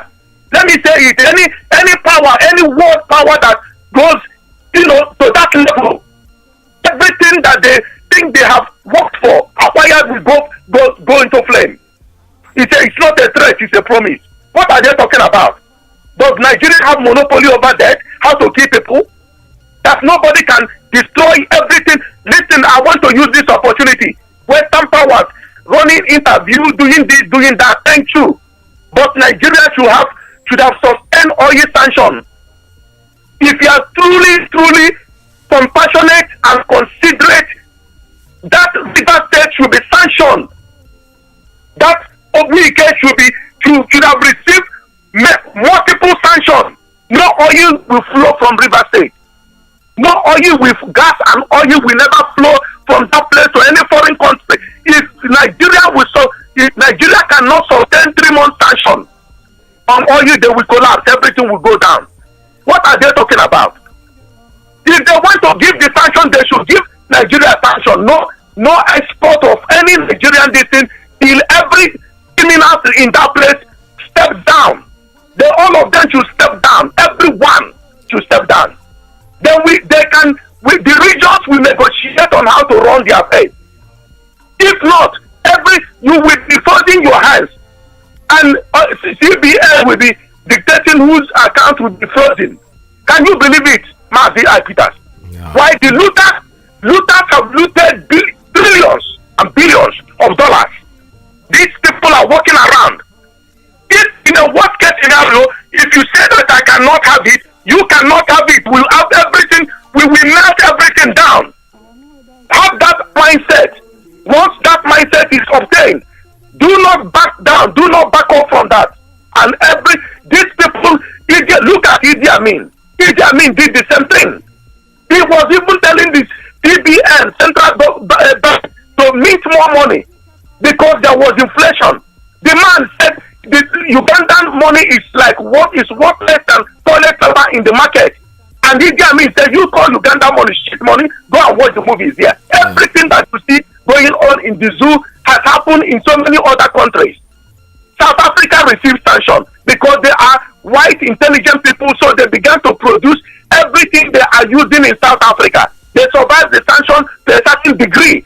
It was when the opposition arm ANC began to get into arm struggle. That was when, if you kill ANC, they will kill you back. That was when foreign powers began to talk to them to negotiate with ANC and get Mandela out. And Mandela came out. Formidable people. So we have so many references we can use. Not to come and tell me that they are freezing this, freezing that, and they are walking around. Cripple the road, damage the roads, damage every airport, destroy so many destroyable, cripple everything in River State, get River State flamed down, and get me arrested. And now we talk, MAZI PETERS in the war. Thank you so much. All right, this is Radio Biafra. We're still taking calls. 646-920-4541, 570-352-8442, +1 929-406-9953.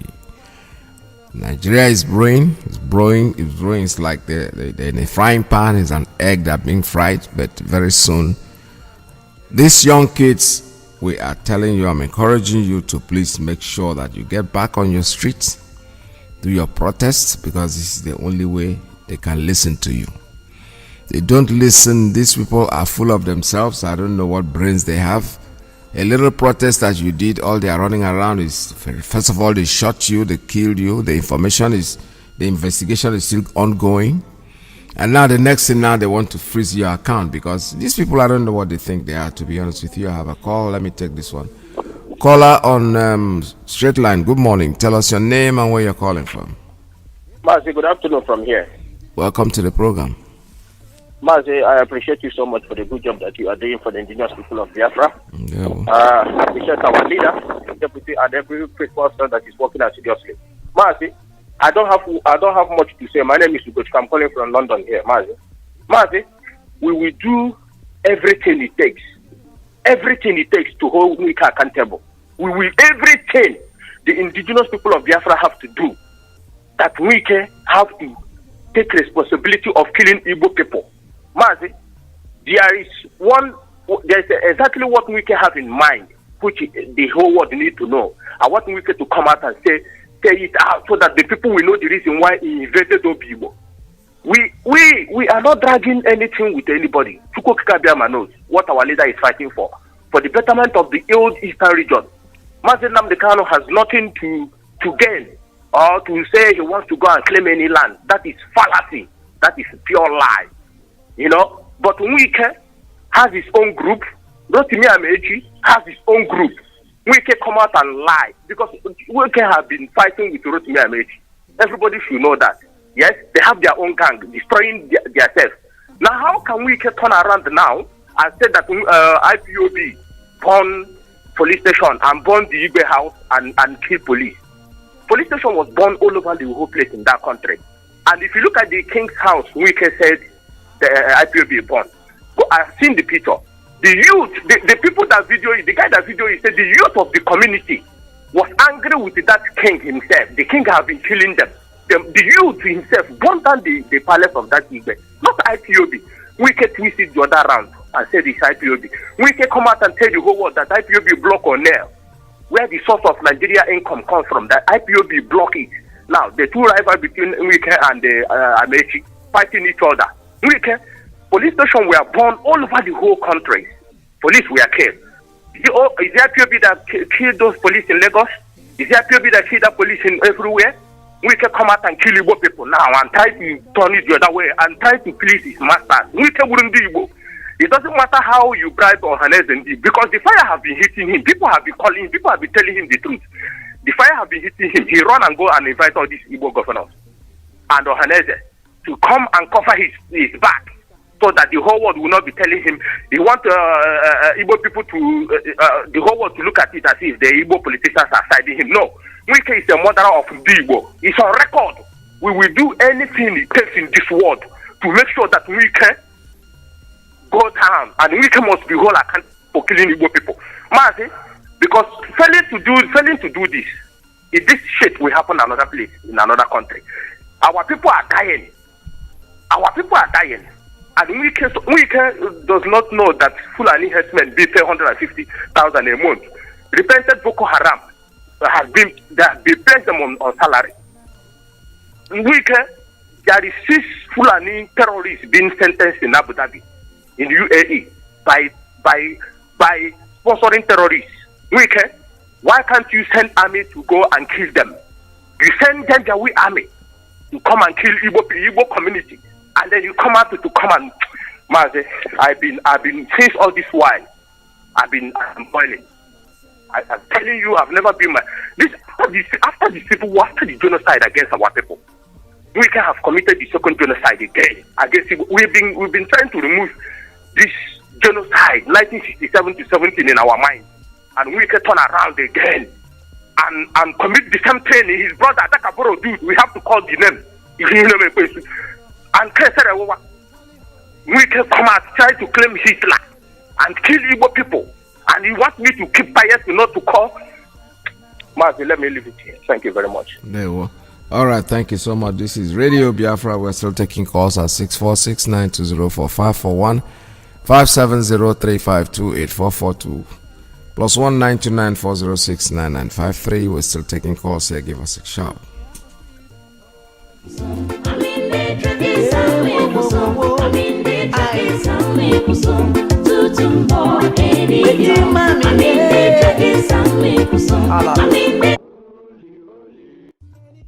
Kataka moki beyoko Oko odogu Mone kurakuwa Ọ̀pọ̀gíbọ̀ mẹ́tàrọ́ ní mẹ́jọrọ Oke bọ̀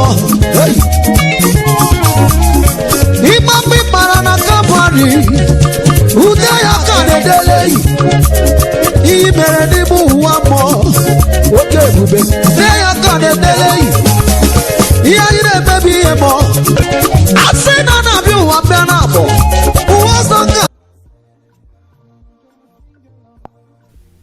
Good afternoon, Mazi. Good afternoon. Welcome to the program.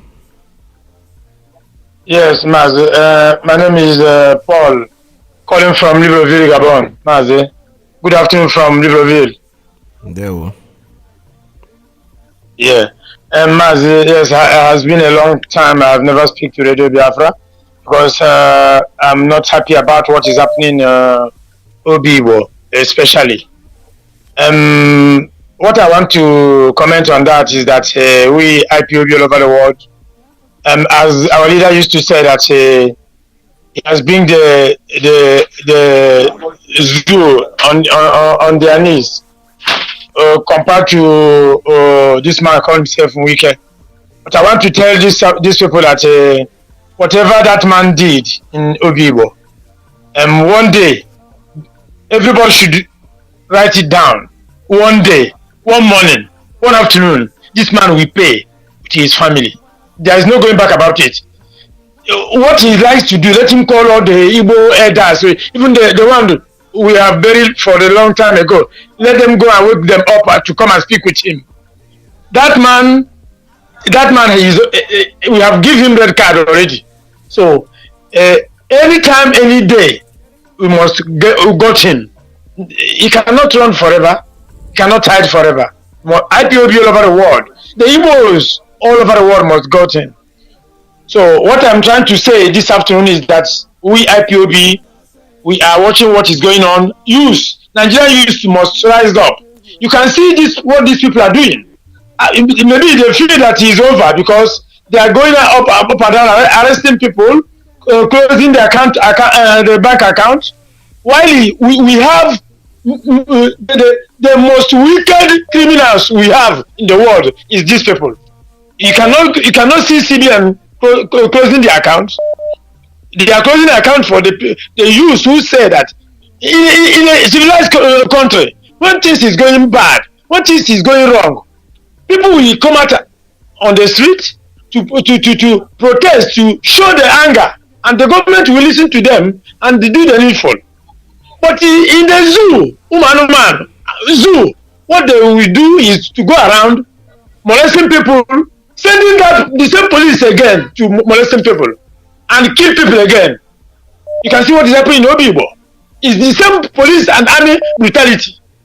Going house to house, killing people while Janjaweed in Sambisa forest in the north, killing people in the north. They cannot go there. What they have to come down to the east to go and kill innocent people. Can you? I want to ask IYKE, can you identify who is IPOB and who is not IPOB? So my brother is a very, very, and these people who call themselves elder, who is speaking with him, cannot tell him the truth about it. Cannot call this man that you should stop that nonsense he's doing in Obibo. But anyway, there is no problem. What they are doing in Obibo is to show you that we don't have elders. Those politicians, they will pay. Time is coming. We will show them that this generation is not generation of 1960 something. This is the new generation. The new generation, the generation of the internet, generation of the new technology. We must get them accountable and their children, wherever they are, all over the world, they will pay. They will know that IPOB will be business. Mazi, thank you. I don't have much to say this afternoon. Thank you so much. All I can say is to send the greeting to Mazi Nandikalo. May his name and his life remain for us in Jesus' name. They will. All right, this is Radio Biafra. We're still taking calls. I have a call coming in on straight line. Good morning. Tell us your name and where you're calling from. Please turn down your radio. You can hear my voice. Yeah. Go ahead, sir. Good afternoon, sir. Good afternoon, sir. Good afternoon, sir. From Gambia. My name is Onyebuchi. I'm calling from Gambia. I'm from Mazi for the Biafra. What I see going on in our land is this thing. Kill us anywhere we are. As anywhere we are, they kill us. They kill us in Abuja. Even in our first land again, they kill us there. Even in South Africa, they kill us. Anywhere they kill us. This thing is a call. I don't know which people will do this thing for us. I don't know people. Even our brothers, leading them to come and kill again. Even our brothers, the one you call your brother, the one you call your father, the one leading them to come kill their children. After again, they will start. What they are doing in our land. After they mess everywhere up, after again they come and say, we had their children, we had their children. They come and kill their children, they may come and say, it's your children. Is it how to do? Mas, this thing, sometimes I think all this thing, what they are doing now, what they are doing in our land, sometimes I think all this and I say, no, I don't think, is it how our forefathers they did? Is it how we are behaving now? I don't know. These people where they come from, I don't know whether they burn them. It's Fulani people who burn them, bring them to our side to come and kill our people. Everywhere we are, we kill us. Okay, now, nowhere we are today now we are safe. As far as you are Biafra, nowhere you are today now we are safe. If you talk to someone to go and say, next thing they shoot you, nothing. There's nothing will happen. Actually, if you deceive the person, nothing will happen again. Because those leaders there, they say that they are their leader. They don't give them money, they keep quiet. It's only money they know. They know only themselves and their family. They know only themselves and their family. If they kill the person, nothing will happen. Mazi, thank you. I want to thank our leader, Mazi Namon, for waking up.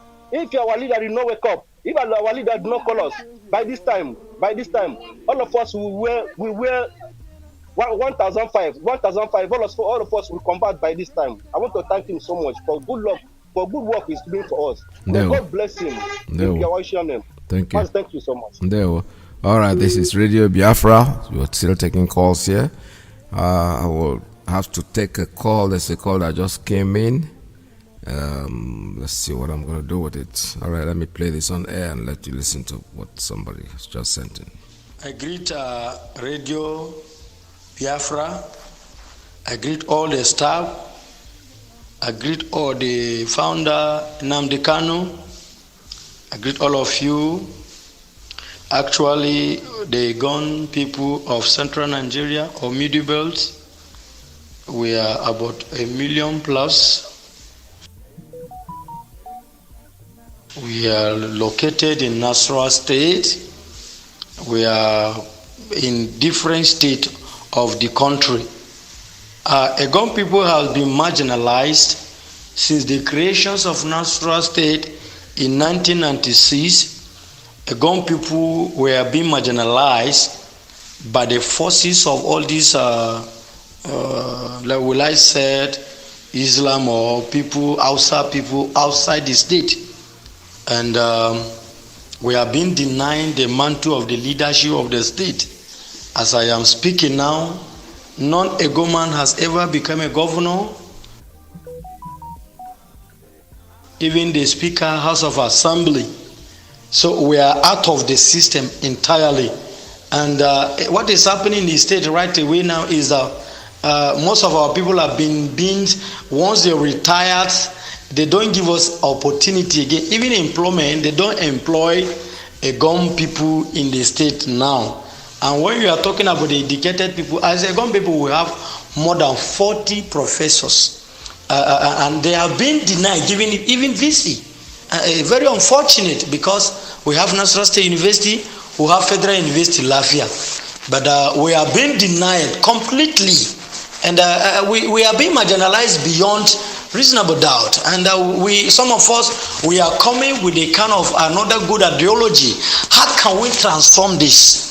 And I think with the way as Biafrans are struggling to redeem themselves to see how they have their Biafra country. Some of us, we are talking of the independence. We are talking of the liberating our people. Our people have been in an abject poverty. You see, we have been educated. We are the most educated, but the offices have been denied to give us. No home in Egon land that you will not see graduates, masters, PhDs, degrees, HND, NC, diploma, and the rest. But the most fortunate part is that they have been denied of giving employment. So actually, our situation is too pathetic. We are trusting God to help us. Though some of us, we are regrouping ourselves into a cadre. How can we resolve or, address this situation? And I want to appreciate you people to adopt one of our own to be your staff. And he have told me the kind of struggle that you people are trying to do to redeem our people. I think I am 100% support to connect with you people to tell you that some of us, we are ready to see if anything that will give individual independence. I am telling you, we are in 100% of the support. I think it is become too much on us. But to an instance, we don't know where to go again. In fact, we don't even have any company in our land. We don't have any industrial something in the state. Everybody have been turned to abject poverty. Our people are dominant farmers. And imagine with what is happening in the country, even fertilizer have been denied to give our people. So a lot of things became so hectic that we don't know where to start. But I believe one day our God, One day, our God will definitely fight for us. The battle, in fact, some of us will surrender totally to God. We said we are trusting God for, ameliorating our people, to transform our people, to bring a kind of self-defense to our people. And I want to enjoin the Radio Biafra that what you people are doing, continue to do the good job. People like us will continue to support you at background. So I believe that Father will help you. Nnamdi Kanu, I seriously cherish you. You are a strong fighter. Continue to fight. Continue to fight. Some of us, if the country will be divided into whether 4 or 5 pieces, I think so, I don't care. But because it become like a one region who dominate everybody trying to, no, it's too much. So I think what is happening, we appreciate it, and may God continue to strengthen you people. May God continue to give you self-direction and a kind of sense of belonging on how we can actualize and we liberate our people. So help us, God. Thank you. All right, thank you so much. That was a very good message sent in there by one of our brothers in the north. The people will say that this is Biafra, and Biafra, we are for freedom. No matter where you come from and you want to be free, we will set you, will help you whatever way you can. I'm happy that you sent this, my brother. I know you're listening to this program right now. You are not able to get me on air, but you are fortunate enough to send it in on a message, as a message for me to play, and I expect other people to do the same. You want to call in and you try to call in, it's on signal. See, the voice is very clear. Just send it, record it and send it across, and I'll air it for you. And this thing that you just sent in now, if you can, my brother, whenever our leader is on air, for you to say the same thing, send it across to him on signal. I'm definitely sure he's going to listen to it. But for now, what I have here, believe me, I'll forward it to the appropriate quarters so they can eventually get to our leader. This is Radio Biafra USA 2. My name is MAZI, IYKE PETERS. The number here is 646-920-4541, 570-352-8442, +1 929-406-9953. I have a call. Let me take this one. Caller on WhatsApp. Good morning. Tell us your name and where you're calling from. Welcome to the program. From Mozambique. Calling from Mozambique, from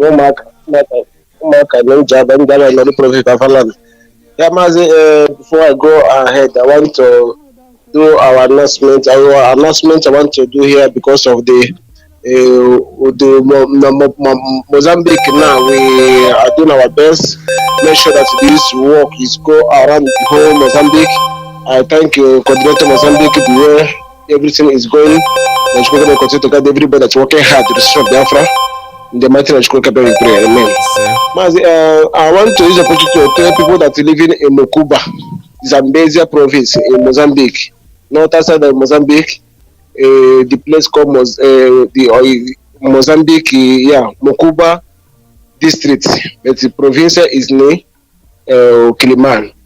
I want to use the opportunity to tell our people living there in Mokuba that we have IPOB family meeting there now. We are already inaugurated to family there, Mokuba, so that everybody who live in that close, behind that side, front and back in Mokuba, those living for the Kiliman can come there. Our IPB family there. The zonal coordinator is Chuku Eluka Chisom Austin. Is the coordinator that's handling for the Mokuba now. Is our member. Everybody that's living there supposed to be go there and join this Biafra family there in Mokuba. Because the number that you can call, the zonal coordinator, the number we can call is 8638060005. 8638060005. The Mokuba coordinator, Chisom. Because anybody that's living close there, join the IPO family meeting. Because this work is not only Mazi Nnamdi Kanu, it's not only Mazi IYKE PETERS. Because Jabo Kenyan coordinator Mozambique no. It's for everybody. Join IPB family meeting everywhere you are. Support what you are doing. I don't know now about go snack on because all guys can make on the whole people living in Zambezia. This is Zambezia meeting for everybody living there. Try and join what people are doing there. So that all got to get them Makimata Bana Abagadru. Kuimara Bana Pushi. Because when you have a new Massa Bogama Bogab, those this Namade, that place. Because one this number so that to Agabugo to that place. Or she go to there's some Gashina water station and meet it there. All I don't know number looking and I have to cabin. Mazi, I want to say something for the MAZI IYKE. IYKE, so that now IYKE Abuhoni, you have one hour, sir. Because your mom look at this word, this is three.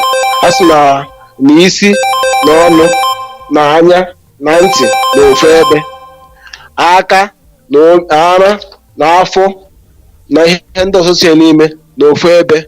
Na abịakwa n'okwu ihe eji biri nwoke na ihe eji biri nwaanyị na imere okwu na mmechi okwu na ogologo okwu na ofu ebe etu amadị m ka mmadụ ga-esigo hapụgozie ntị si na awụ onye okwu onye nri isi. All right, looks like your line is not connecting. I have another call coming in. Let me take this one. Caller on signal. Tell us your name and where you're calling from. Yeah, my beloved Rachel, good afternoon from Warsaw here. Sabbath Shalom to all Biafrans. Welcome it's to a pleasure having you once. Yeah, and there was it's a pleasure having you again. Every other protocol is duly observed. I call purposely because of that clip. I don't know, maybe offline we discuss when that young man can come online. I don't know. Maybe I think we have to schedule a time that will be appropriate for you so you can come on air and address his people from that area. Nasrawa and the Warriors. All right. Anytime he's ready to call, if he calls in through signal, I'll bring him in. That's all. He just sent me a message and I got the message. Okay, thank you. I remain okay for him. Thank you, sir. There you go. All right, this is Radio Biafra USA 2. We're still on here. I have something here that is very interesting. Sent in somebody who knows about. It's a Fulani man. He says he's writing, tweeting. He said, "Dear Police, Nigeria, this young man, Sales, appears to know a lot about the Ubibo massacre and the entire plans of attackers." Now he said something that he wrote here. Let me read this. He said, "The rotten infidels in Oyibo." This is what they call Oyibo. It's Obibo, actually. That's what I know it as. I don't know where Oyibo came out of. But whatever, we know what they're talking about. The rotten infidels in Oyibo mistook our years of silence for weakness and kept harassing our people and their cattle with impunity. Yesterday night is just a glimpse of what will come. We will not stop until the entire place is completely cleansed of Kaifas. Isha Allah. Obibo. IYKE is one of them. It's the one giving them the chance to say what he's saying. They are killing us in our land, and they have the impetus. For them, this is just a beginning. That's what he's trying to tell us. It's okay. We'll be there. Just get ready. Get quite ready, because we are ready too, honestly. If you didn't get the cooperation of the likes of IYKE, I don't think you can do what you did. Because they gave you the chance. Because when I tell you, at the moment you see them wearing the turban over their head, wearing that diaper they wear on their head, that's it. They'll get their brain is fried already. I saw him dressed up with the turban in his head with his whatever staff of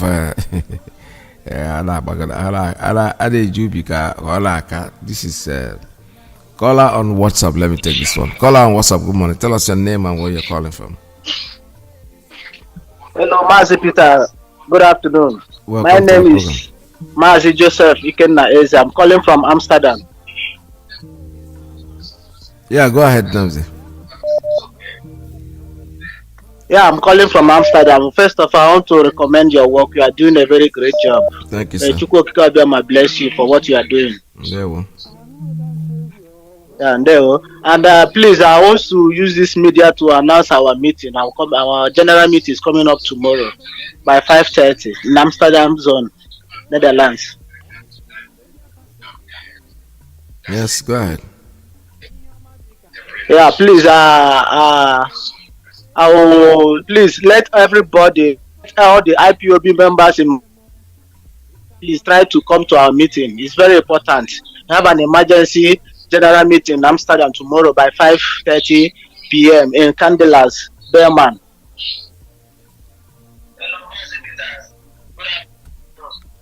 You're listening to your radio. That's why I keep delaying. Just turn down your radio, make your announcement straight, and we'll get it here. Just talk to me. Don't okay, sir.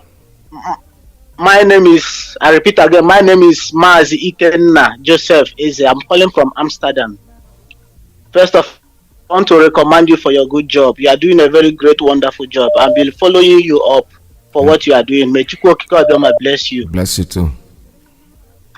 Please, I would like to use this media to announce our general meeting tomorrow, 5:30 p.m. in Amsterdam, Netherlands. Please, I would like all the members of our IPOB general worldwide in Amsterdam, Europe to attend. It's a very important meeting. Thank you. May God bless you. God bless you too. All right. Thank you so much. This is Radio Biafra USA 2. We're still taking calls here. I have a call coming in on Signal. Let's take that one. Caller on Signal, are you there? Caller on Signal, can you hear me? Caller on Signal, are you there? One more time. Are you there? Can you hear me, caller? I can hear you, sir. Good morning, sir. Well, welcome to the program. Thank you very much, sir. It's my brother Chidera from South Africa. Welcome, sir. No. Good to hear from you. MAZI, you see what you just read now. Do you believe that tweet was by the Funane man? Yes. But IYKE did not see that tweet. Immediately that tweet came up on the air, a lot of people reacted. Our leader reacted that tweet. Yes. Simon Ekpa reacted. FFK reacted. A lot of even the Northerners. But no single Igbo Otasha Boha that reacted. Those Ndobogajere fact finder that did not see that thing. Yeah. You know, PETERS, how proud are you? Let me ask you a personal question. How proud are you? Look hearing yourself sound so intelligent. People in my age group listening to you, a lot of people complain when you don't come on the air. People fall in love with you. Not that we are stupid, we know what you are doing. Not necessarily you're in our side, or just because I like you as some people say your voice, you are doing the right thing. But look at the people you're supposed to call your colleagues. Look at what they're doing to us. Is it a bad thing for we asking for we want to leave? We just want to leave. There's no single factory that Ndoboga provide that are in Anibo. We are all needing about Uru. The rest that remain are with the keke. Now another ticket. The same Ndoboga BG Gorewu Nkana partisan Nenugu. You go take a ticket 100 naira with every Gorewu. Is that a way of providing a job for youth? Then when the youth came out to say, we are tired of this kind of life, this is not what we do. Here you can go, when you just go out of Nigeria, it seems like an out of program, you can now breathe proper. But when you say it, you say you're looking for a war. PETERS, that time you fight a war, what the difference from then to now? That you made it now as a president, you made it in Nigeria, but you went for a war. Did you make it in Nigeria? Did Nigeria give you what you wanted, the reason why you went to war? Did they sit you down, my boy? You went to war, you have come back, okay, don't think about that war. This is what, you have to leave that country, just like we that did not witness war, left the country now. PETERS, tell me the gospel truth. Why is it wrong for me to ask to leave? For me to be able to say that I take my son to the country where I was born and say, this is my father's land. You can't even, some people couldn't get where they're living comfortable. Somebody living north for years and just brought the son for the first time to the east. That son ended up there. And when you ask question. Somebody come up in the name of Ohanese, in the name of a governor, say you're looking for a war. If you don't I pray if opportunity come, Oh, yes. God bless you, Agitas. God bless you. Thank you so much. Thank you so much. Well said. I don't know what is wrong with them, my dear. I just don't know. I'm so confused. Each time I talk to people, I said, I do not understand it. It's hard for me. Maybe there's something they know that I don't. It's hard for me, honestly speaking. Very, very, extremely hard for me to understand them. I came out of high school, jumped into war as a teenager. Fought the war, wasted 3 years of my life. Came out alive. Started struggling from there. And I saw this whole thing coming because I was like, any day I discuss with my colleagues, some of them who are still there, when we talk on the phone, all they tell me, oh, you're lucky, you left on time and all that. I said I wouldn't call it luck. I will call it luck and I will call it the grace of Chukwu Okike Abiama because I don't know what you mean by luck. Because when you see reality and you want to hide away from it, you want to deceive yourself from it, when it dawns on you that you have made a mistake, it's going to take a while. But the point is that you can't keep making a mistake and keep making the mistake. You should go. I am not saying it in hiding it because I came here because I saw that there was no future in Nigeria. At that time, you can imagine I came here very early in the 80s. Actually came here 79, went back and then came back in 80. At that time, I came here, bought money for 60 kobo per dollar when I was coming. But still those things didn't mean anything to me because I saw it. Our currency in the zoo was higher than what they have in the US. But still that didn't move me because I know it had no bearing. It was going down and down and down at a very fast rate.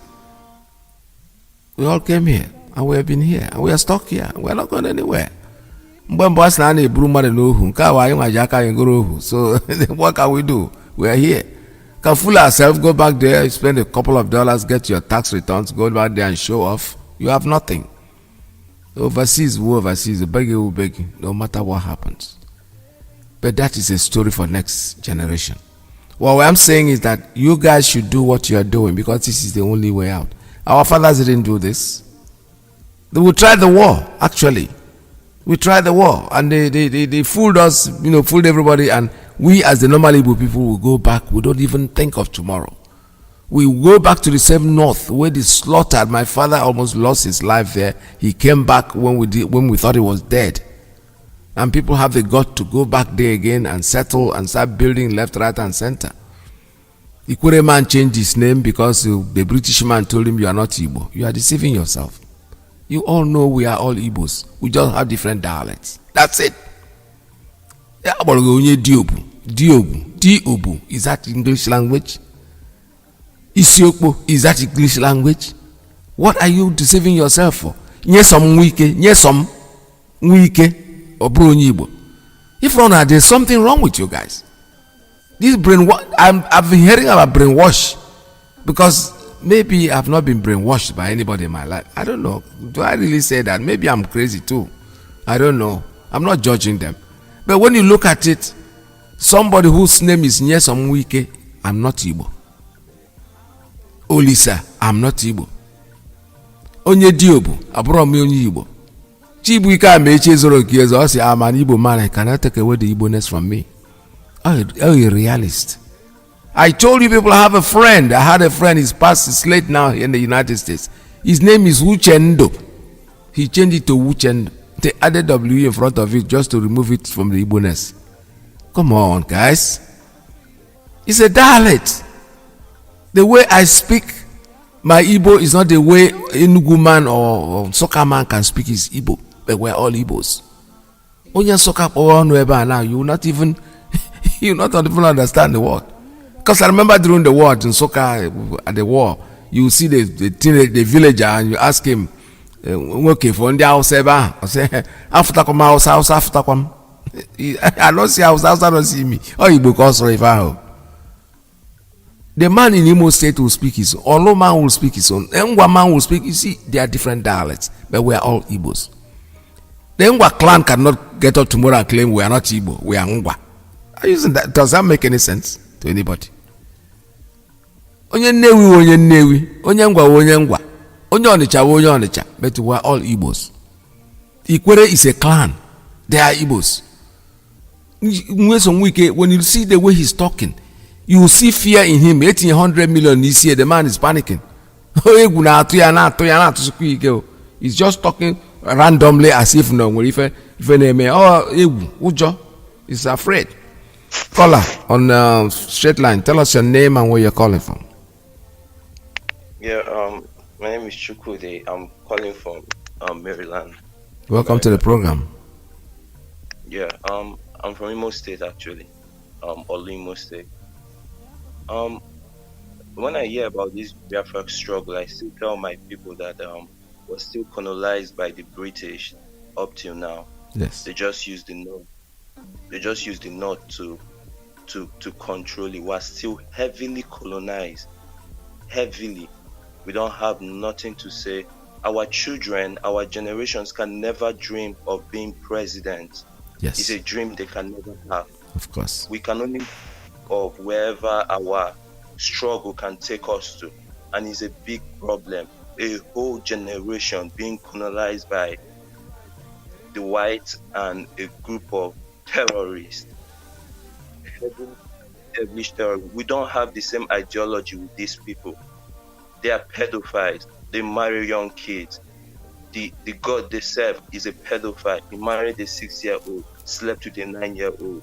These are the type of people that we move around with that control us. These people are billionaires. They don't do nothing.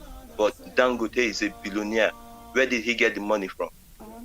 Where did they get all those money from? By sucking down the East. And we are slaves.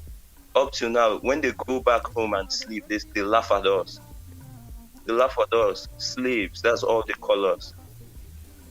So tell me why we are still, why Biafra, people will be shouting Biafra, Biafra, Biafra, and we won't have people in our internal, all those governors and all those thieves that are in Biafra and they'll be fighting against us. And us as Biafra, we need to fix our house. You know, we're fighting. There's a lot of fight internally, and it's a problem. We need to fix our house, and we need to fix it very well, because a lot of people are not seeing what is coming. A lot of things are coming right now. Even with the president of the nation, they want to try and put another Muslim with Tinubu. This is just control. We will never, till God comes. If nothing happened, Biafra would never be delivered. We will still be slaves. It's as simple as that. Yes. It's better we just die. We'll know that we are dead, than to be living without having ability to dream.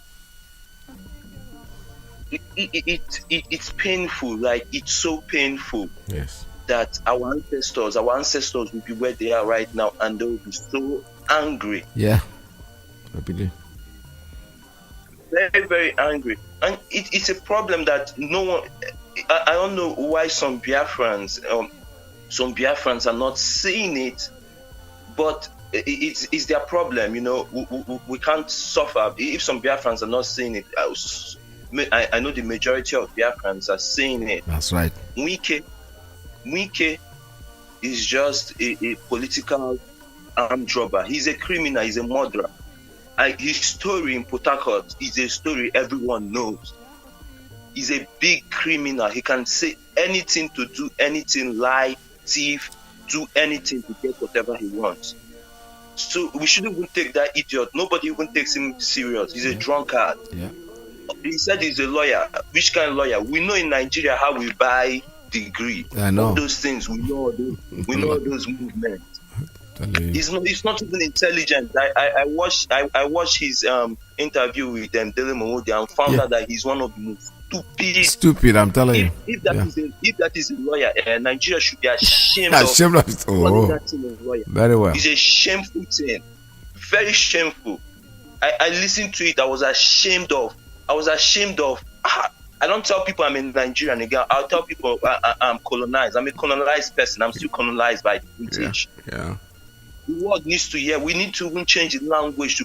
We need to. We are not yet delivered. We are not yet independent. There's nothing like independent. It's colonization. We are still colonized, and everybody needs to hear. There's a nation in the world right now that is still colonized by the whites, by the North. Yeah.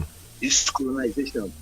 So another thing is we need to fix ourselves with God. Chukwu Okike. We need to fix it. We can't be serving this person, doing this God, doing this God. In the time of the old, when our God was, when he gets angry, he deals with people. Our God is a very jealous God. I was saying the other day in during the protest, EndSARS, and in the headbridge, these guys brought out this oracle and put down there and everything in the name of IPOB and everything. I didn't like seeing things like that, because I would tell people I cannot serve what I created with my own hand. Yes. I cannot serve what I created with my own hand. It will not work. Yes. It won't work. How will I create something with my own hand and serve it at the same time? No. That means I am now the God of that thing. Yeah. How can you be serving what you created? So our people should remove all those things. Let us focus on a God. All those things have not worked since. If you go work, carry all those today, she didn't know the work. It will not work.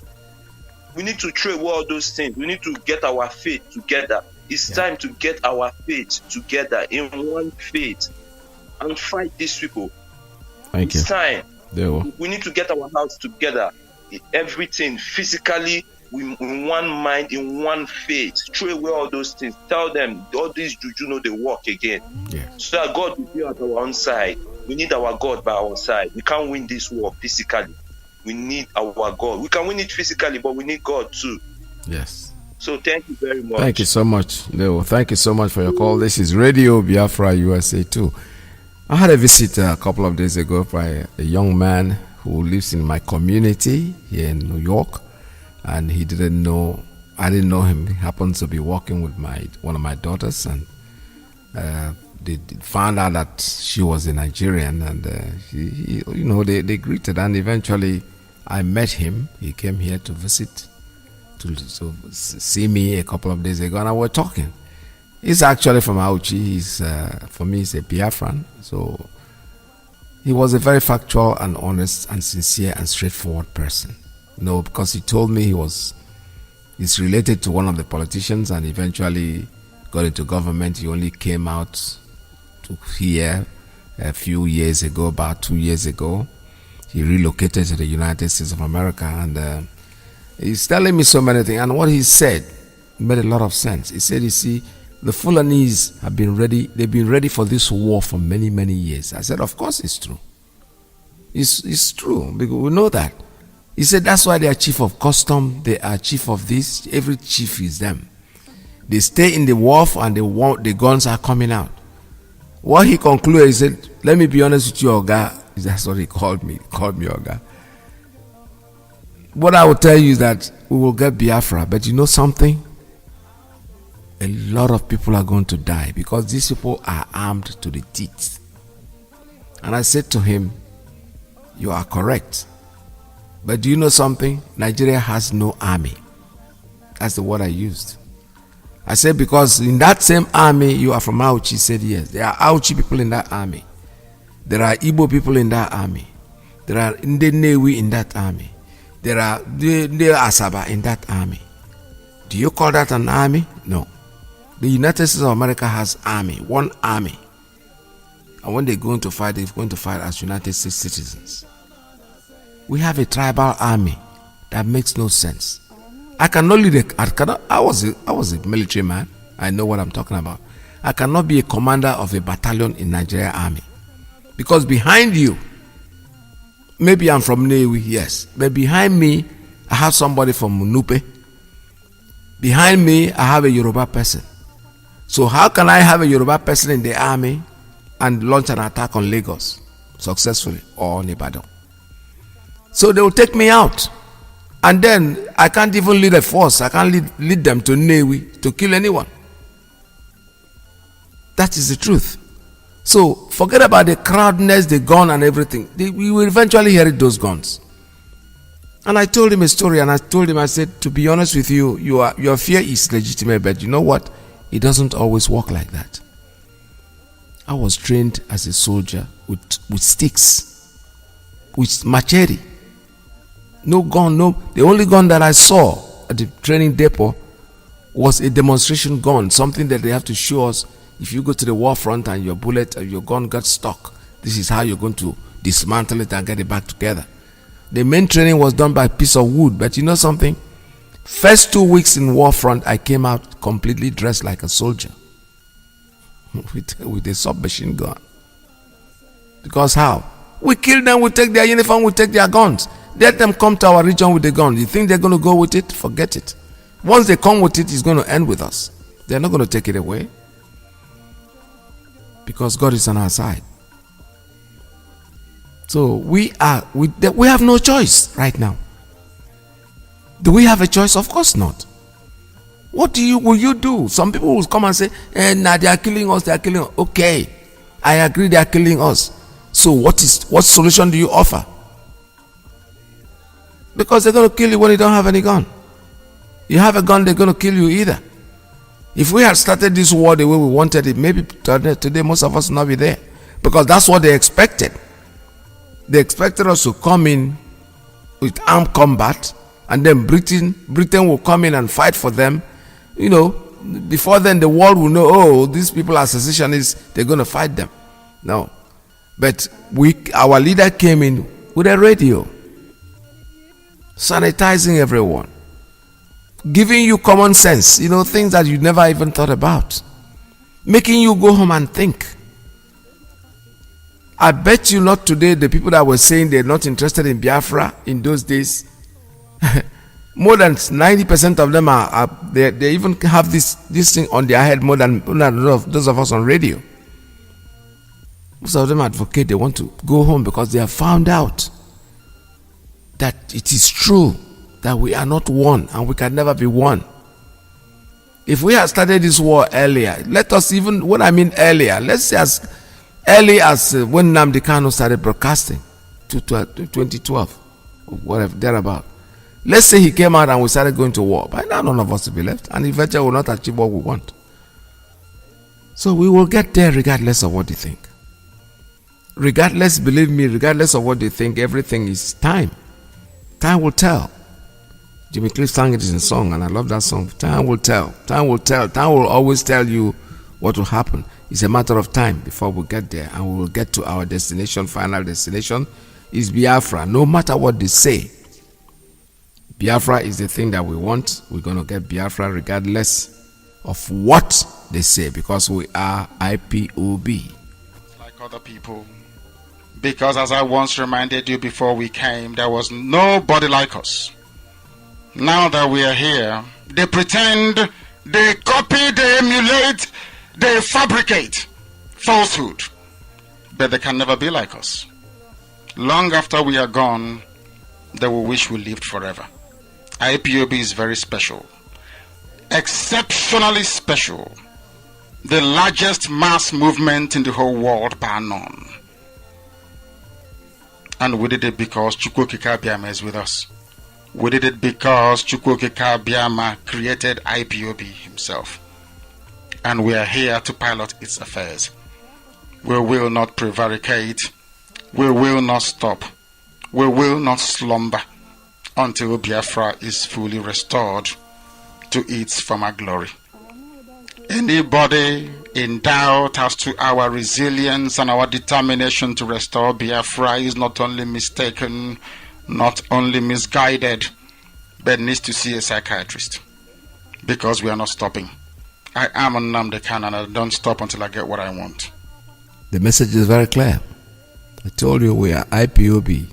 We're the indigenous people of Biafra. We are very, very plain in what we're saying. We are not mixing words about it. We are not going to stop, ever stop, until we get what we want. And what are we looking for? Freedom. My brother who called me this morning from somewhere in the north sent me a message, which I heard a few minutes ago. He's made it very clear. And we are assuring him that the day the Hausa people get up and say, listen, you know what, we want to take our destiny into our hands, they will have the support of Biafrans. The kids that went out to NSAS thing, we didn't start it, our leader never started it. They came up and we support what you're doing, because that is the only way out. Freedom is our goal. Freedom is our goal. There is nothing anybody can do to stop that. We cannot deviate from what we are doing. We need freedom like everybody else. Nigeria is non-manageable. So let us not be scared because they say they have army. No, the army is zombie. They have nothing. There's nothing they can offer to anybody. Zombie is always zombie. They look at this. The children are protesting. The first thing they do is go try to kill them. They try to make sure that they get a leader. Somebody takes responsibility as being their leader. Like the girl who ended up in Canada. And the way she was saying it. The governor sent for me and others. We said, no, we don't have a leader. Whatever he wants to say, he should come here and tell us. That's wise. That's wisdom. It is coming back. It's not over yet until it is what?